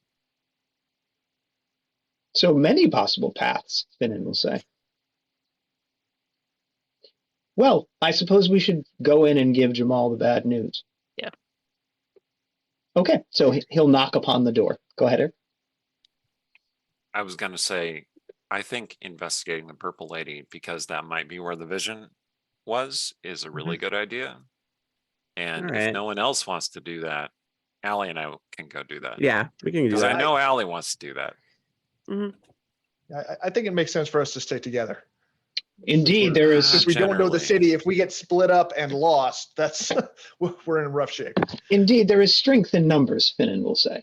I, of course, being here to help you, will do whatever it is I can to assist you in whatever path you choose, side quest or not. Okay. So, The door will open. The dwarven butler that Jamal has will usher you inside, and Jamal is actually building a fire in the sitting room. So, over to you. Did you My lady. find out anything? Potentially, we but not what we sought. we did not gain an audience with Lady Thistle. We were No. stopped by a servant, by a rather stern-faced servant, who asked if we were with you actually, and had rather stern words for you. Older woman, maybe in her 6th decade of life. That sounds about right. Mairn. Lady Thistle's chamberlain these last few years. Mm. Marin, is that like slime? Very Is that rude. I Yes. mistook her for a member of Thistle's family, but clearly that she was is not the a case. Thalavar. She was hired by the house. I stopped showing up there at around the time that her employ began. She made it clear to me in no uncertain terms what she thought of my influence on Lady Thistle. I can't say I'm surprised, although I am disappointed. I was really hoping that you would be able to get in to see Thistle and to give me a sense of how things were going at the moment. We haven't given up on that. She's a kind girl with a good heart, and she seemed to really believe in the people of the city and the change for the better, sharing power with them. Again, that wastrel Tistran Daunting Horn. I blame him for this. I'm sorry, say the name again, please. Uh, Fistral Daunting Horn? Tistran Daunting Horn. Cormyrian. Yeah, that's definitely a Cormyrian name. So Daunting Horn. Come on. Now she I will. Now, I will. what- I will now- laugh at that. now, Mr. Jamal, when she looked at the ring, she did seem to have a rather strong reaction, and she actually mentioned the word blackmail, which was interesting. Was there perhaps, were there any stories maybe 25 years ago about a vigilante or a criminal who wore a red cloak in Westgate? 25 years ago? I believe that's the time frame we're talking There are about. always cheap heroes in Westgate. I'll have to search my memory for that, but it is pretty clear that Briar had some sort of secret life. So it's possible that the house knew a bit more about that subject. Her face pales considerably. What's wrong? She stopped Yes. talking for a moment. I would hope. No, that isn't. I don't even want to say that out loud. Let's just simply say that. Did you get any information on Gedrin? I feel as though I'm the one that sent his mother and him and his baby sister into that chopping block. I'll take her hand and I'll say, Jamal, as a new servant of Finder, I find that a story shared lessens the burden by half. Whatever it is that bothered you so, that you just thought of, perhaps sharing it with us will help ease your pain. She'll look at you. She'll look down at your hand holding hers. She's a woman of considerable experience at life, and so she knows what you're doing by talking to her. But that doesn't mean that she's not moved by it nonetheless. She'll get a sort of bemused look in her eye, put a hand on your shoulder, and say, if it helps you, Randonius, I'm happy to tell you my speculations. If she was an embarrassment to the family, if she was meant to be the inheritor of the Thalavar family line, and she went missing, I just hope that there wasn't some sort of an attempt to elevate Thistle ahead of her because she was a better granddaughter then Briar was a daughter. I knew her mother.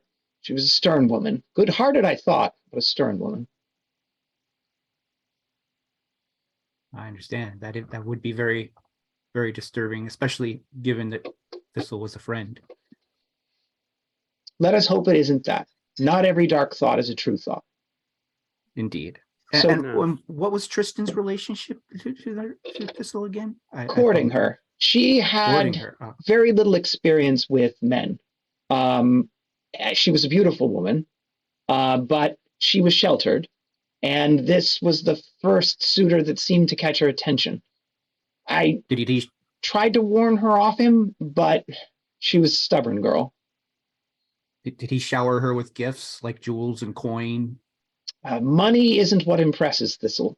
He was daring and a bit of a troublemaker. Trouble seemed to follow him. A rake. Does that term make sense? Indeed. Yes. And I won't say this, but I was just thinking of that we found the giant pouch of Cormyrian coin. I was just wondering if obviously it seems to be a link. Anyway.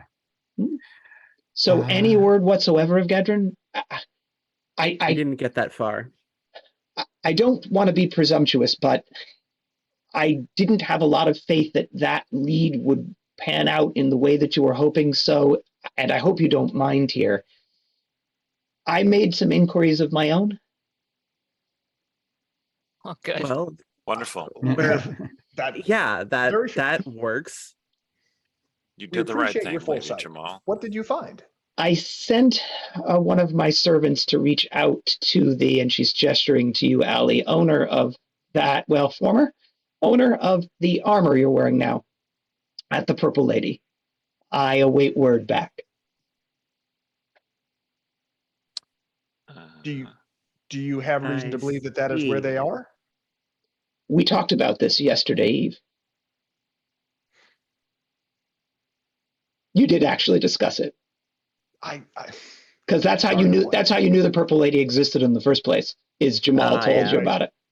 She said something to you about being able to acquire things you might want there with the appropriate amount of coin, et cetera, et cetera. So you didn't say to her, "I think we saw a vision in which blah blah blah," but you asked questions that got, that sounds a bit like when you were talking about the equipment that the woman in your vision was wearing.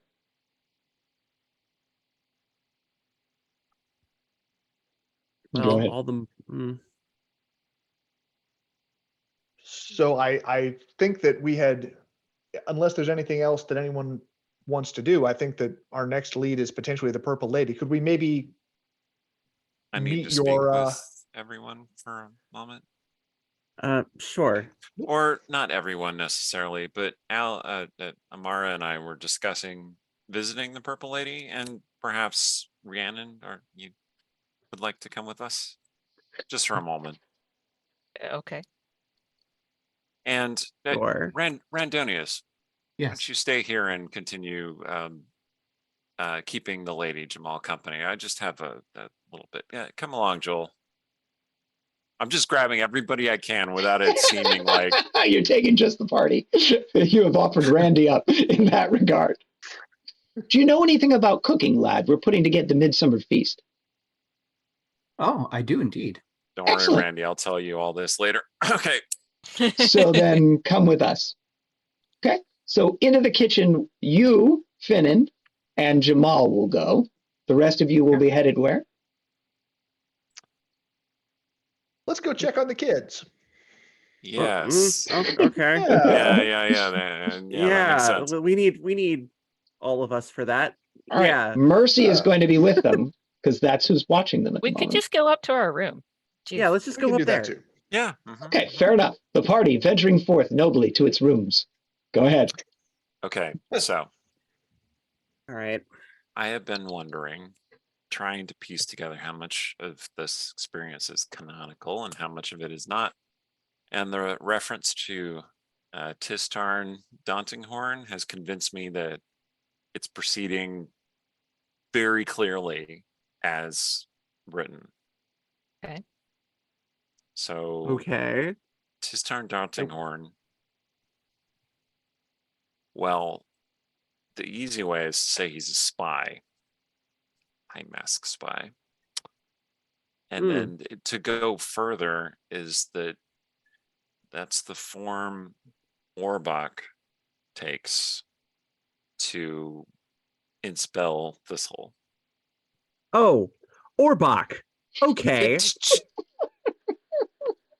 the Night King. Yeah, no, I know who that is. I don't. Well, I didn't, so thank you. Okay. No. This okay. So clone, right? Rhiannon, Let me Never be mind. clear. Let me be clear for you and anyone so, watching. hang on one second, Eric. Hang on one second. Anyone watching, what are you So doing? Rhiannon, Just forget I said that. this sounds very dangerous. I'd be wary of this. Okay, continue, Eric. I want to clarify. This is not my Night King. This is Manchun Night King. Yeah, no, I know. Yeah. Did you say that You word know. out loud, Eric? He did, apparently. Very quietly. He did. But yes. Okay, thank you. Go, continue, please. Yeah, there are eyes happening right now. So, yes, Zental Keep is apparently really nice this time of year. I don't know why anybody wouldn't want to go visit. But our path is probably not going to take us back there anytime soon. No, certainly not. Very dangerous. Very dangerous. Okay. So, I mean, I don't know that I necessarily need to have followed all of that. What it sounds like is that I pull out a little piece of paper and I write the words. I said his name so you can probably hear what we're saying.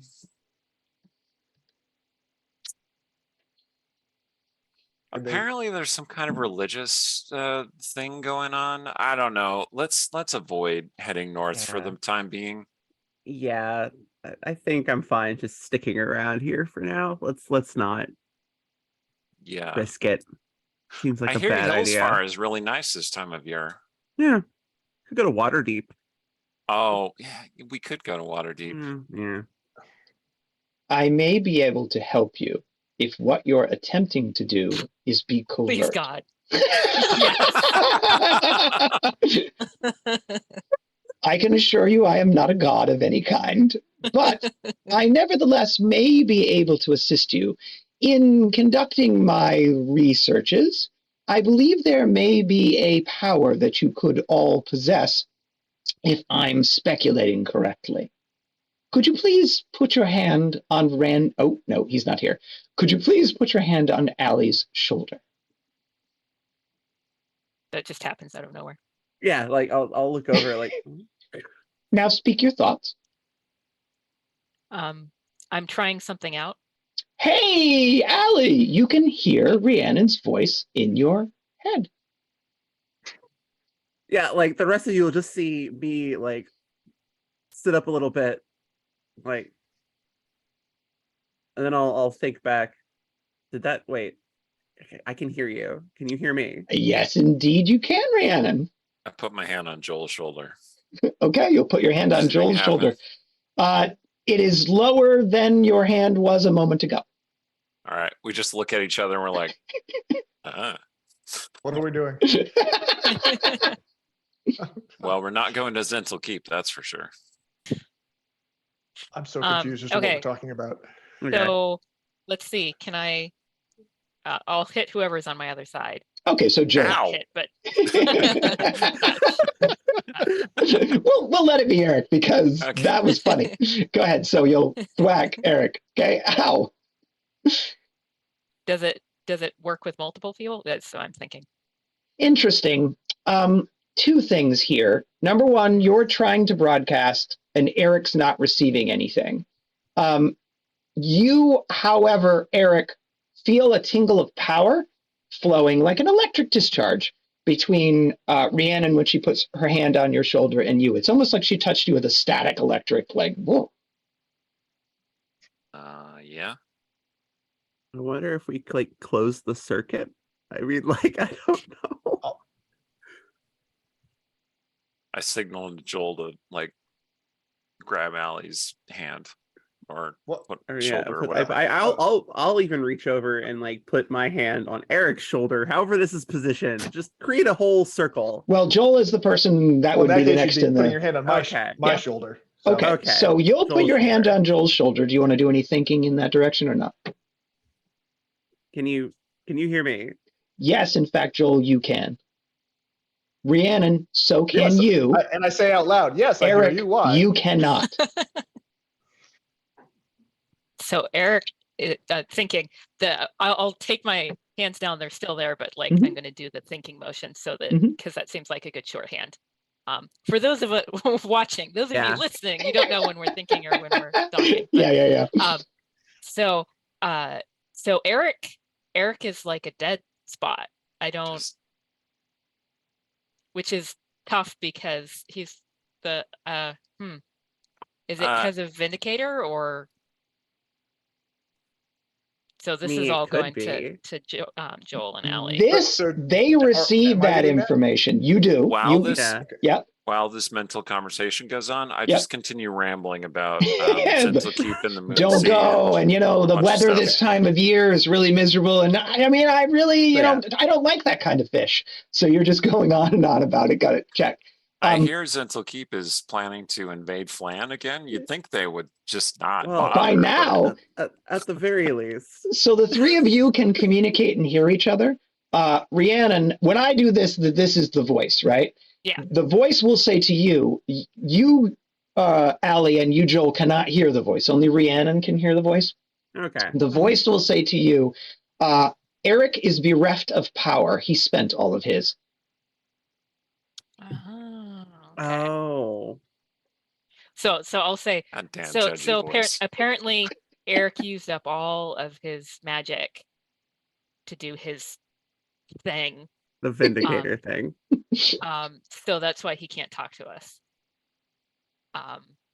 So Interesting. so I will drop people and I will like motion to give me what you were writing on. And I'll write we can communicate privately, but you have no magic left.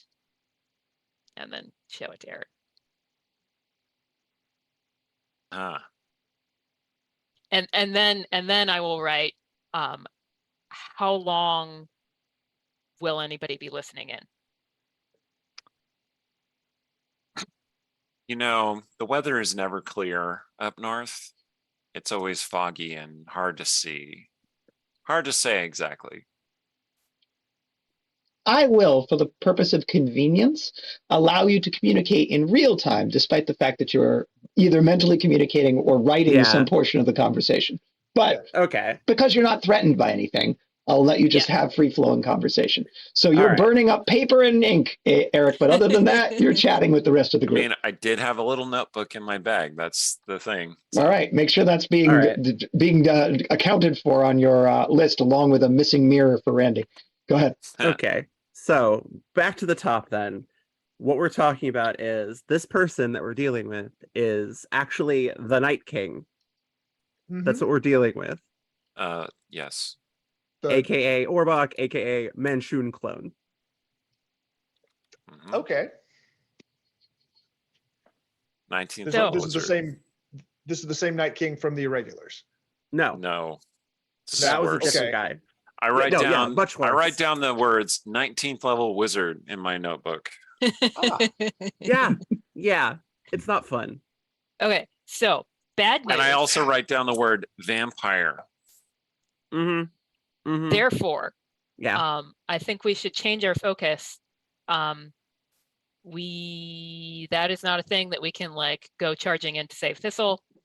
So therefore, I think we should focus on Gedrin. And if he is related to the Purple Lady somehow, like all the better. Like I would say, let's not be trying to approach Thistle in public. Like let's like set that aside. Seems like to me. Well, they're gonna be looking for us at this point if we go anywhere near Thistle. Mhm. They know our faces. They have some of our names. So she's a good person, and I would not like to see ill befall her, but No. we might not be able to save her. Which is galling. I mean, anyway. Well, we'll drop a word in Jamal's ear that not that she can go up against him either, but like that, whatever. I want to say Tristan, but I know that's not it. What's his name is not who he is presenting himself as. And like I trust her to then at least be wary. We should grab Randy. Speaking of being wary, I'd like you to think through the interaction that you just had on the steps of House Thalavar. I mean, I kind of screwed it up, but Not necessarily. I wasn't suggesting that. I was merely asking you to engage in a bit of mathematics.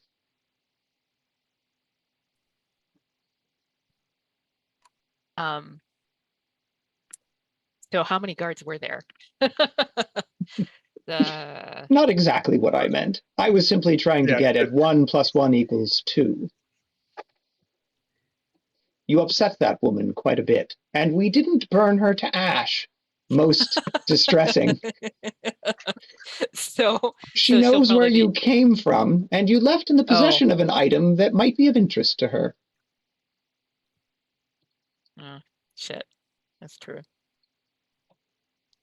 That was entirely an internal dialogue. Nobody heard that. Yeah. So Rhiannon's going to now have to share it with all of you. Bits of it. Meanwhile, I've been writing in my notebook. Actually, the Westgate regulars did meet with this man Shun in that one time when they accidentally teleported into the underground lair with the Beholder. That was this guy. I remember him. Mm-hmm. Oh yeah. So also something to keep in mind is that now we're not going to use the signet ring to get to Thistle. We still have it, and they presumably want it. So we should consider whether keeping it and making us a target is worth, now that we don't necessarily have a use that we're going to put it to. Like, it's useful to have, however. Joel? I think at a minimum we should Rhiannon should probably not continue to hold it because they'll be looking for it. I don't know if I want to stash it down in the crawl space or the hiding place, but I think at a minimum we should hand it off and keep it in an inside pouch. Yeah. I have a thought, and I'm not saying it's a Yeah? suggestion necessarily. If we give it to Jamal and have her say that she took it from us to return to the house, that might earn her some cred with the Thalavars. I mean, I don't think we can do that. Like, we can't go and say, hey, we were wrong to not give you the ring. Here's the ring. Please love us. No, I don't think that's going to work. Maybe Jamal can use it to get to Thistle. Right. Because, her... I'm not sure Jamal will have any more luck getting past the Chamberlain than we will. If Jamal brings that ring as a peace offering, no? I think the Chamberlain will probably just take it from her the way she did from us. I don't know. Thistle's a lot smarter than we are. I mean, Jamal's a lot smarter than we are. So maybe she can figure this out. I don't know. Anyway, it's just a thought. You've left Randy in the kitchen for a while. Yeah, I was saying we should get Randy yeah. Yeah. All right. Let's go back and find Randonius. I suppose also that could be worse if this was 3rd edition. A certain somebody would be level 20 wizard with 5 levels of archmage on top of that. Yeah. Well, he will be tomorrow. Oh dang. Anyway. All right, so you're back downstairs. When we go downstairs, somebody try your little shoulder thing. Yeah, I can go up and kind of like pat Randy on the shoulder. All right. And then, You'll like, find bring him up to speed. You'll find Randy in the kitchen with Mhm. everybody else working on a grand feast for midsummer. It is, after all, late afternoon, about to be dinner time, and they're setting a guest table. Jamal will point out to you, Randy, that she's actually quite pleased that you're here because it's been a long time since she's had a bunch of people at the house, and this will be a great opportunity to have a much more festive and happy midsummer than she imagined that she was likely to have without you. So she thanks Finder for putting you all and her together for this holiday. Great. All right, and here come your companions, conspicuously plotting behind your back for a while, but now they're here. And Allie will place her hand on your shoulder. Yep, I will do that. I will do that. So we figured out a new trick, is what I'll think. So if you could roll a 20-sided die for me, Randy, because that's shocking. Yeah, you haven't had the voices in your head so far. I was just like, more voices. 10. Okay, so you'll be startled briefly, but you won't drop the container that you were stirring mashed potatoes in, as suddenly Allie is speaking in your mind. Okay. If you speak back, if you think back, I'll hear you. And I'll think back. You will hear the thought equivalent of a sigh. And then I'll cool. kind of it works. I'll bring Randy up to speed on everything discussed. The fact that Cormyrean that we were talking about is a spy. It is the Night King / Manchun / yeah, it's a thing. Manchun is the Night King and also that dude. Ooh. That's a spicy meatball, Randy. Yeah. Also, I'm adding conspicuous amounts of garlic to these mashed potatoes. Thinking to ourselves, we may need this in the near term. I want my blood garlic content to be 40%. Understood, Randy. Yes. Okay, very well. Do the rest of you want to assist everyone else in making dinner? They could use the hands. Yeah, Sure. I'm actually I'm okay at cooking, so I can do that. Okay, so I'm all right at it. I am not, so I am going to go check on the kids. yeah, That's fair. they are actually in this room. Oh, okay. Being merrily entertained by Mercy, who seems to have bonded quite nicely with them. She's feeding them at the moment. So Jamal will say, thank you all for assisting with this, and thank you all for everything you've done since you arrived. I want to, under the circumstances, because there's the least that I can do, having endangered the life of someone without even realizing it, give you all claim and title to anything that you found downstairs. Don't for a moment think that I have any desire to hang on to any of it. It will do you, in fact, much more good than it will do me. And Elric, I'd like to talk to you about something else after dinner. Of course. I may have something else that will be able to assist you. In the meanwhile, while you are out, May and Oldor stopped in. They were, in fact, departing town, and so unfortunately they had to go. But they also left something for me to give to you. And she'll gesture over at a chair where there is a leather rucksack. You last saw this leather rucksack on May, but it was the one given to her by Gandios, the owner of the inn, that he was stuffing with various items for her to take with her. Is someone interested in that? I mean, Joel? I'll go check it out, but my hands are covered in potato. Okay, there's a lot of garlic on that, just to be clear. Yeah. Okay, fair enough. So I want everybody to be oozing garlic after this meal. Fair enough. I'm sorry, Joel, were you going to say something? Was she having that conversation just to Elric, or was she addressing all of us? All of you, out in the open. She's not hiding her views or feelings. It's very, very generous of you, my lady. Again, you're guests to my house. my Lord Finder has brought you here. You are giving me as good a holiday as I have had in at least 2 years. We may not be a family, but it feels a bit like that, to me at least.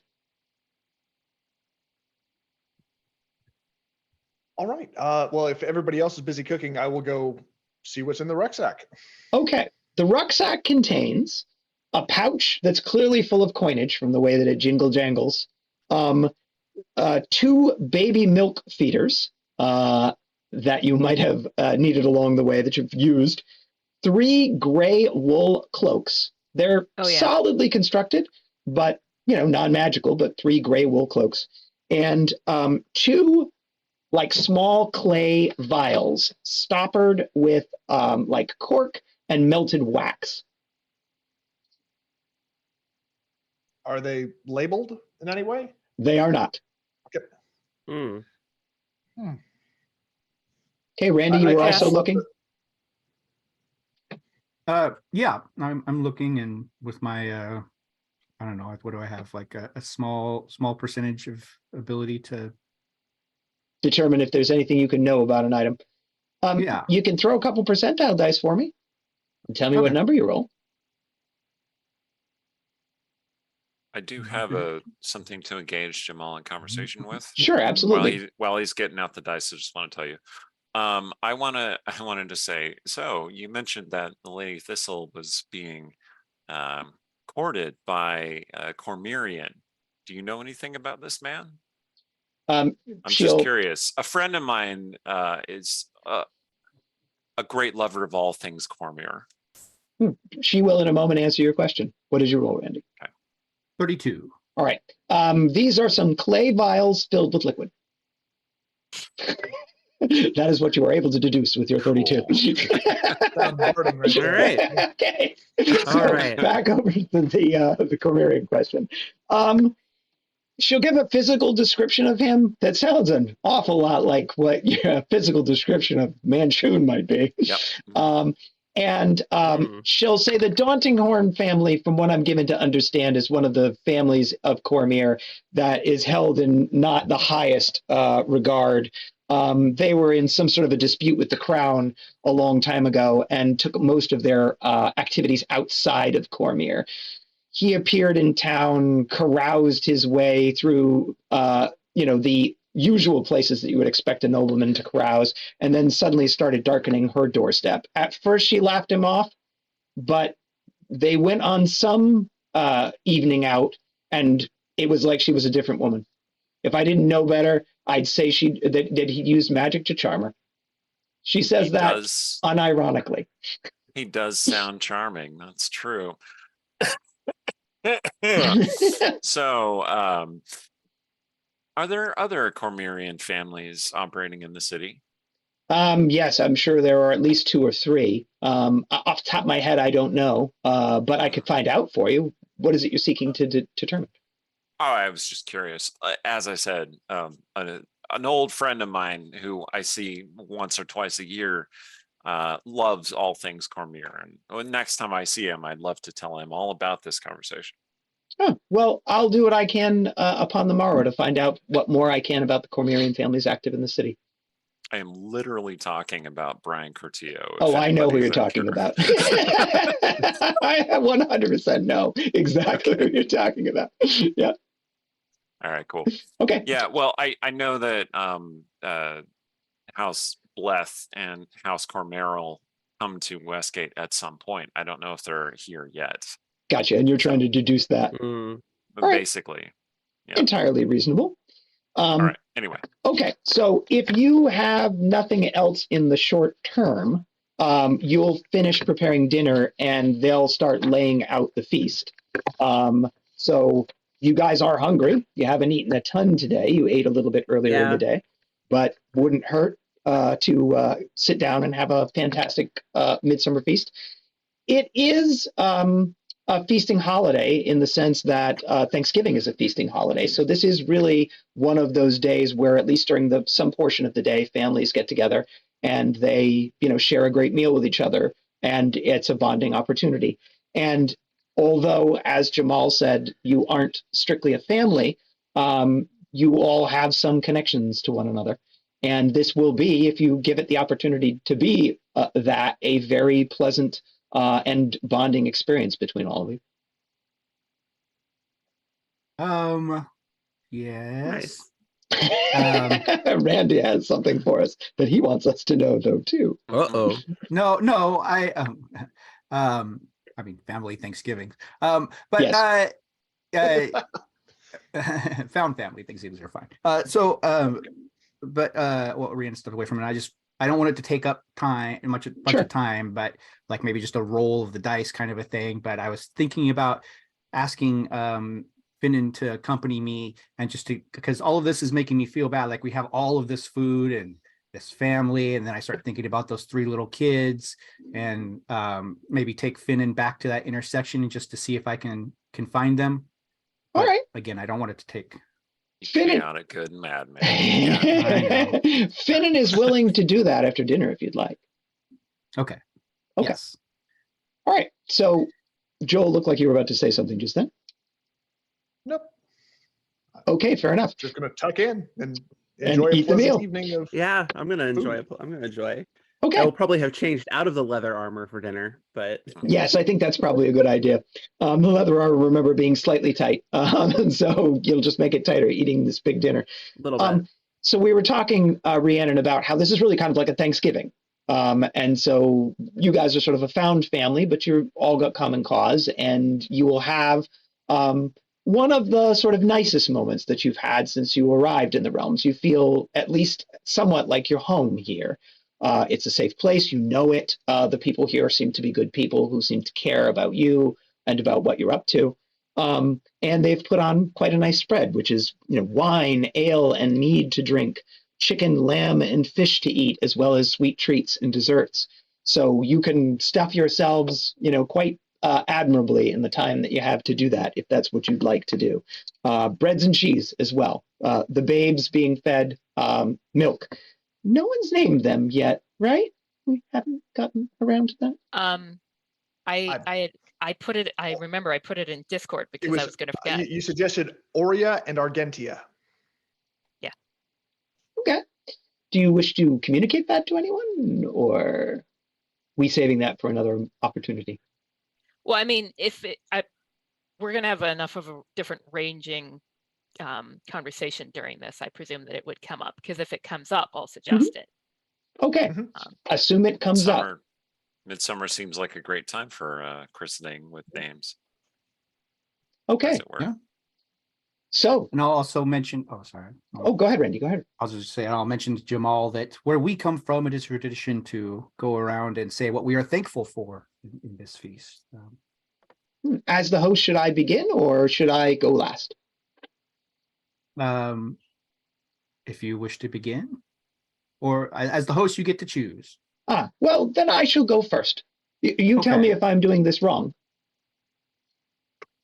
Not at all. I am thankful. I don't think you can do it wrong. Yeah.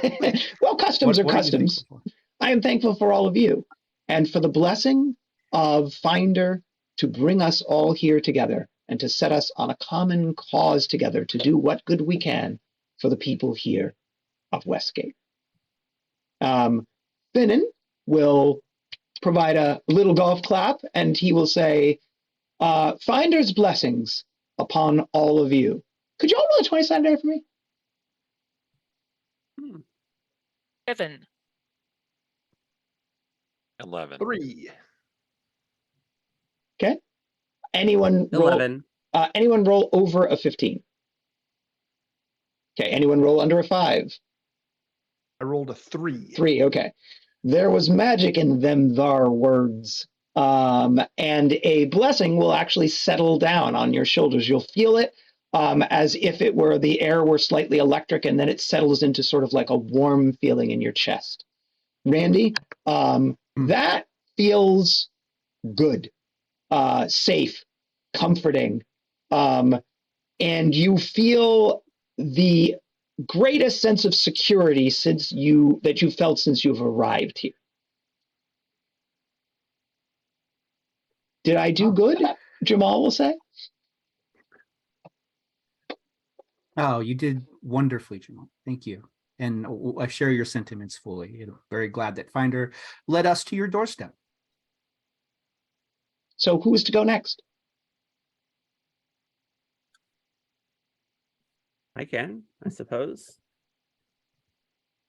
Kind of sit and think for a moment. I'm thankful for new beginnings and the potential for whatever adventures lay ahead of us. Certainly, there seem to be a lot, but I'm just thankful to be here. Finnan You're is here. nodding. The road calls to all of us, lads. And next?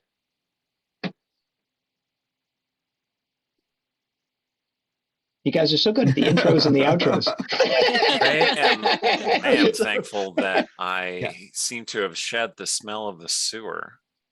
Finnan And I can seems sit with good people who I care about. Finnan seems confused about that remark, but everyone else finds it very entertaining. Don't worry, Finnan. You're not missing much. Okay, next.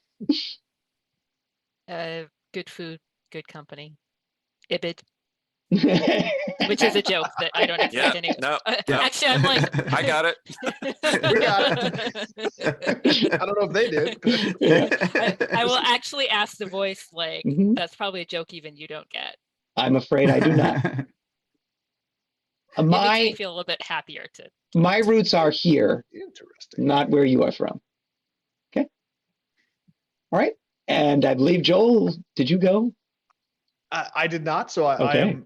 I will similarly, Ibid, grateful to be here with fine folk, sharing a pleasant meal and a nice evening to mark it the beginning of to mark the height of summer. Excellent. And Randy, I don't know that you actually gave a speech. No. I am thankful that Finder and Fate have led us to this doorstep, to Jamal, who has proved to be an excellent host and has not only aided us in our purpose, but given us purpose anew in this place to help guide us forward on our path home and give us a meaningful way to get there. Thank you. Well said, lad, Finnan will say. Well said. And I suppose, other than simply offering a blessing to all of you, that I am thankful that the goddess of luck and the lady of navigation and moonlight shining into the darkness of this world set me here with all of you. I feel like I'm in the right place with this merry band of reckless fools, trying against the odds to do what's right. And helping the helpless, even though they're all so far from home. He'll shoot you a wink, Randy. No. Fair enough. So you will tuck into dessert then. Oh, yeah. As you do that, Eric, she will say to you, I have something, an item that Mintassin left in my care. Because he thought that it might be useful to me. But I believe, given the dark paths that you are likely to walk, that it will probably prove more useful to you than to I. If you'd take it, Shadowbane, I'd give it to you after dinner. Very well. I shall not reject your generosity. Excellent. I think it will help you see through. Not even going to pretend to. He's just accepting the title straight up. Well, I mean, he did already kind of tell us that. Hey, that's she's very wise, and when people give you gifts, I think it's good to accept them in the spirit they're offered. That's fair. That's fair. That is fair. Yeah. So yeah. All right. So as you are having this meal with laughter and good company, before you have a chance to finish dessert and get your gift, there will be a knock upon the door. Do we want to draw weapons, or do we want to wonder who has decided to also drop gifts at the door? I might keep. The hand might wander to the stiletto again. You like that stiletto? Somebody not us answer. Yeah, I mean, fair. She has her dwarven. He is in fact Children? getting up from the table because it is his Listen- job to answer the door. to see what voices we hear. Okay, Mhm. so I'll kind of follow at a discrete distance. I'll be like a relay between that person and the rest of the group, just in case. Because we Okay. can still. Can we hear each other's thoughts still? Oh. Allie, can No, you hear me? it's when touching. that is Only when correct. touching. Only when in Okay. physical I contact. wasn't sure if that was an activation or a. Okay. No, it is actually just only when in physical contact with each other. Okay. All right. All right. And someone you'll discover this trial and error. Someone on some end of it has to be using bare flesh for the purpose. Doesn't have to be bare flesh to Okay. bare flesh, but someone on one end of it needs to be using bare flesh for the So, purpose. so no like elbow touches. No elbow touch. Well, unless they're bare. This Or knees under the table. This is Unless why the you're team wearing starts shorts. using fingerless gloves. Yeah. There you go. Whatever works for you. So when you go to get up from the table, Randy, Finnan will touch you gently on the shoulder and give you a nod like, do you want him to go with you? Like, do we need to back him up? Or are you just going to eavesdrop? All of that conveyed in a look. I'll say, yeah. Why don't you come along? Okay, so he'll also get up from the table and In case follow he in may your wake. recognize who's at the door. Who knows? Okay, so the dwarven chamberlain will open the door, expecting there to be someone on the other side of it, observing through the thing, not seeing anyone, and in fact look down to discover that someone has left a black scroll tube, wax sealed, outside the door. He goes to pick it up. Finnan stops him and says, lad, a moment. Finnan puts his hand on the symbol around his neck, whistles a little tune, and then says, the only magic in that is probably the magic that you would expect to find in flash paper. Whoever wrote you that note has a flair for the dramatic, but it's not going to explode in your face. So I should pick this up. Then. He'll turn to you, Randy. Yes, but do not open it until. Okay. What's the seal? It's a wax seal. What's pressed into it? You're asking? Yeah, you'll have to get a hold of it to see what that is. Okay. So, handing that to you, the dwarf picks it up. He turns and hands it to you, Randy, since you seem to know what you're doing. Okay. I will just take it back to the group. Okay. And say, someone has delivered a message. Do we recognize this seal? And I'll and particularly make sure that Eric and Joel can see it. Okay. It appears to be it's like a stylized animal head with pointy ears. Could be a wolf. It's hard to tell. It's very crude.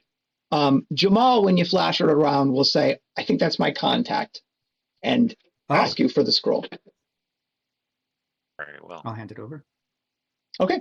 She'll break the wax seal. No explosions will occur. Dump out the letter that is the contents of it inside, roll it open, and begin reading it. As she does, it will, burst into flames in the flash papery sort of a way. She'll be briefly stunned, but end up chuckling about that experience. The mission, should you choose to accept it. Why doesn't that surprise me? She'll say. Well, it appears as though my mission has borne some fruit. I have a little bit of information, and I think I might be able to get you, using my contact, into the Purple Lady, but it won't be apparently until much later this evening. Are you interested? She's talking straight to you, Eric. Yes. Apparently, there is some sort of important event occurring there at this particular moment, a party for the elite of the city. But the doors will open after midnight at the conclusion of midsummer to allow other individuals in. I'm told that my contact can get you in if one of you is wearing a briar rose. She'll chuckle at that. A sign that I sent you. I see. She may be able to answer some of your questions. Isn't the brooch we found downstairs a briar rose? Yeah, the It brooch is is. the Yeah. magic. Okay. So who wears it? I think any of us could be the symbol, or Did it's we just a mark determine- that. Yeah. Did we determine what the brooch does? Your I believe best we did, yeah. your best guess is that it is a combination of defensive magic and healing magic. That's your best guess. That's based on what Finnan was able to tell you with his observations and the magic that he used to determine what kind of sorcery was on the device. I think Rhiannon should wear it. I also think that maybe Rhiannon should be wearing the mask when we go, so she doesn't look like herself. Because if that Chamberlain is going to have a grudge against anybody, it's going to be her. It's gonna be her Yeah. or Okay. me, So but probably her. maybe, but In which case, I could still keep the signet. Yeah. oh, that's a good Yeah. point. Because I guess we should dress for a night out then. well, Yes. we still have some time before then, right? Because I want to Well, go to. You Right. have about 4 hours before you're going Night to out be at able the to get Purple in there. Lady. Correct. Mm-hmm. Well, put those leathers back on, lass. Oh, is Just that to- the kind of night out or- we're going for? Or can she maybe get us in by the delivery entrance? I'm gonna gesture Eric to actually. Oh wait, he can't hear me. So yeah, I'll gesture Eric to lean down and say, hey, what you saw, what you saw, Yes. it would look like it was probably in the cellars. Yes, so maybe we don't want to go in by the front door. If Perhaps. she can get us in the back, plus we could bring in our equipment. We don't have to dress like we're going to a party, or at least not all of us do, if we're going in by the delivery entrance. This is wise. Do you need me I'll to touch- I'll accompany touch- you? That's Finnan. Do you need me to accompany you? I mean, I think it's a good thing. I'm happy to, if that's what you'd like. We Brandonius? do appreciate your company, Finnan. Yes, it's always a pleasure to have you around, and a boon as well. Sure, I shall go with you then. Who exactly are we looking for? That's to Jamal. My contact, the former owner of the armor you were wearing not so long ago. She goes by Arita these days. Oh, God. God. What? I All take right. it. Okay. I will just. Ah. I'll look at Eric. I'll start to say something, and then I'll just flip. No. Okay. Later. You should definitely put those leathers back on. I guess I'll go put the leathers back on. All right. And so that is where we shall end our session for tonight. Over to you, All right. Eric. Well, there are mysteries that are about to be revealed, and lots to explore, and I'm looking forward to it. I have been Eric Scott DeBee, writer, game designer, one of the founding members of the Westgate Irregulars, as several people are here, and thank you for watching this show on the Dungeon Scrawlers. Tune in next time, whenever that's going to be, for more of this story. Take it away, Allie. Hi, everybody. Thank you for sticking with us. I am Alexandra Pitchford, or Allie for short, writer, game designer, TTRPG streamer. And yeah, that was a lot of fun. We'll see what comes next. Not a founding member, but I've been here for a while. So, you know, thumbs up for that. I don't know. I'm bad at these. I've been Rhiannon Held. I write urban fantasy as Rhiannon Held. Check out my Silver series. And space opera is RZ Held. My space opera novella series is now complete. If you like that kind of thing, emotional support cat, snarky AI, nanite technology, all kinds of cool adventure and romance. The Amsterdam Institute series, starting with Clean Install, is that one. And tonight, or whenever this airs, thank you to whichever moderators are in the chat. Randy Henderson, the Scarlet Letter. I don't know.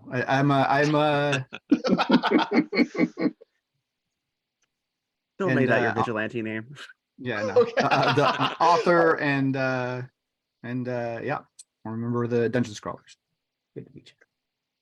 All right. And I've been Joel Everett. Thank you for watching. Come hang out on the Discord. Talk to us about fun, nerdy topics. And yeah, see you next time. Over to you, Chris. All right, very good. It has been a pleasure, everyone, and I will see you again soon. Sooner than you think, I suspect. Dun, dun, dun. Ah.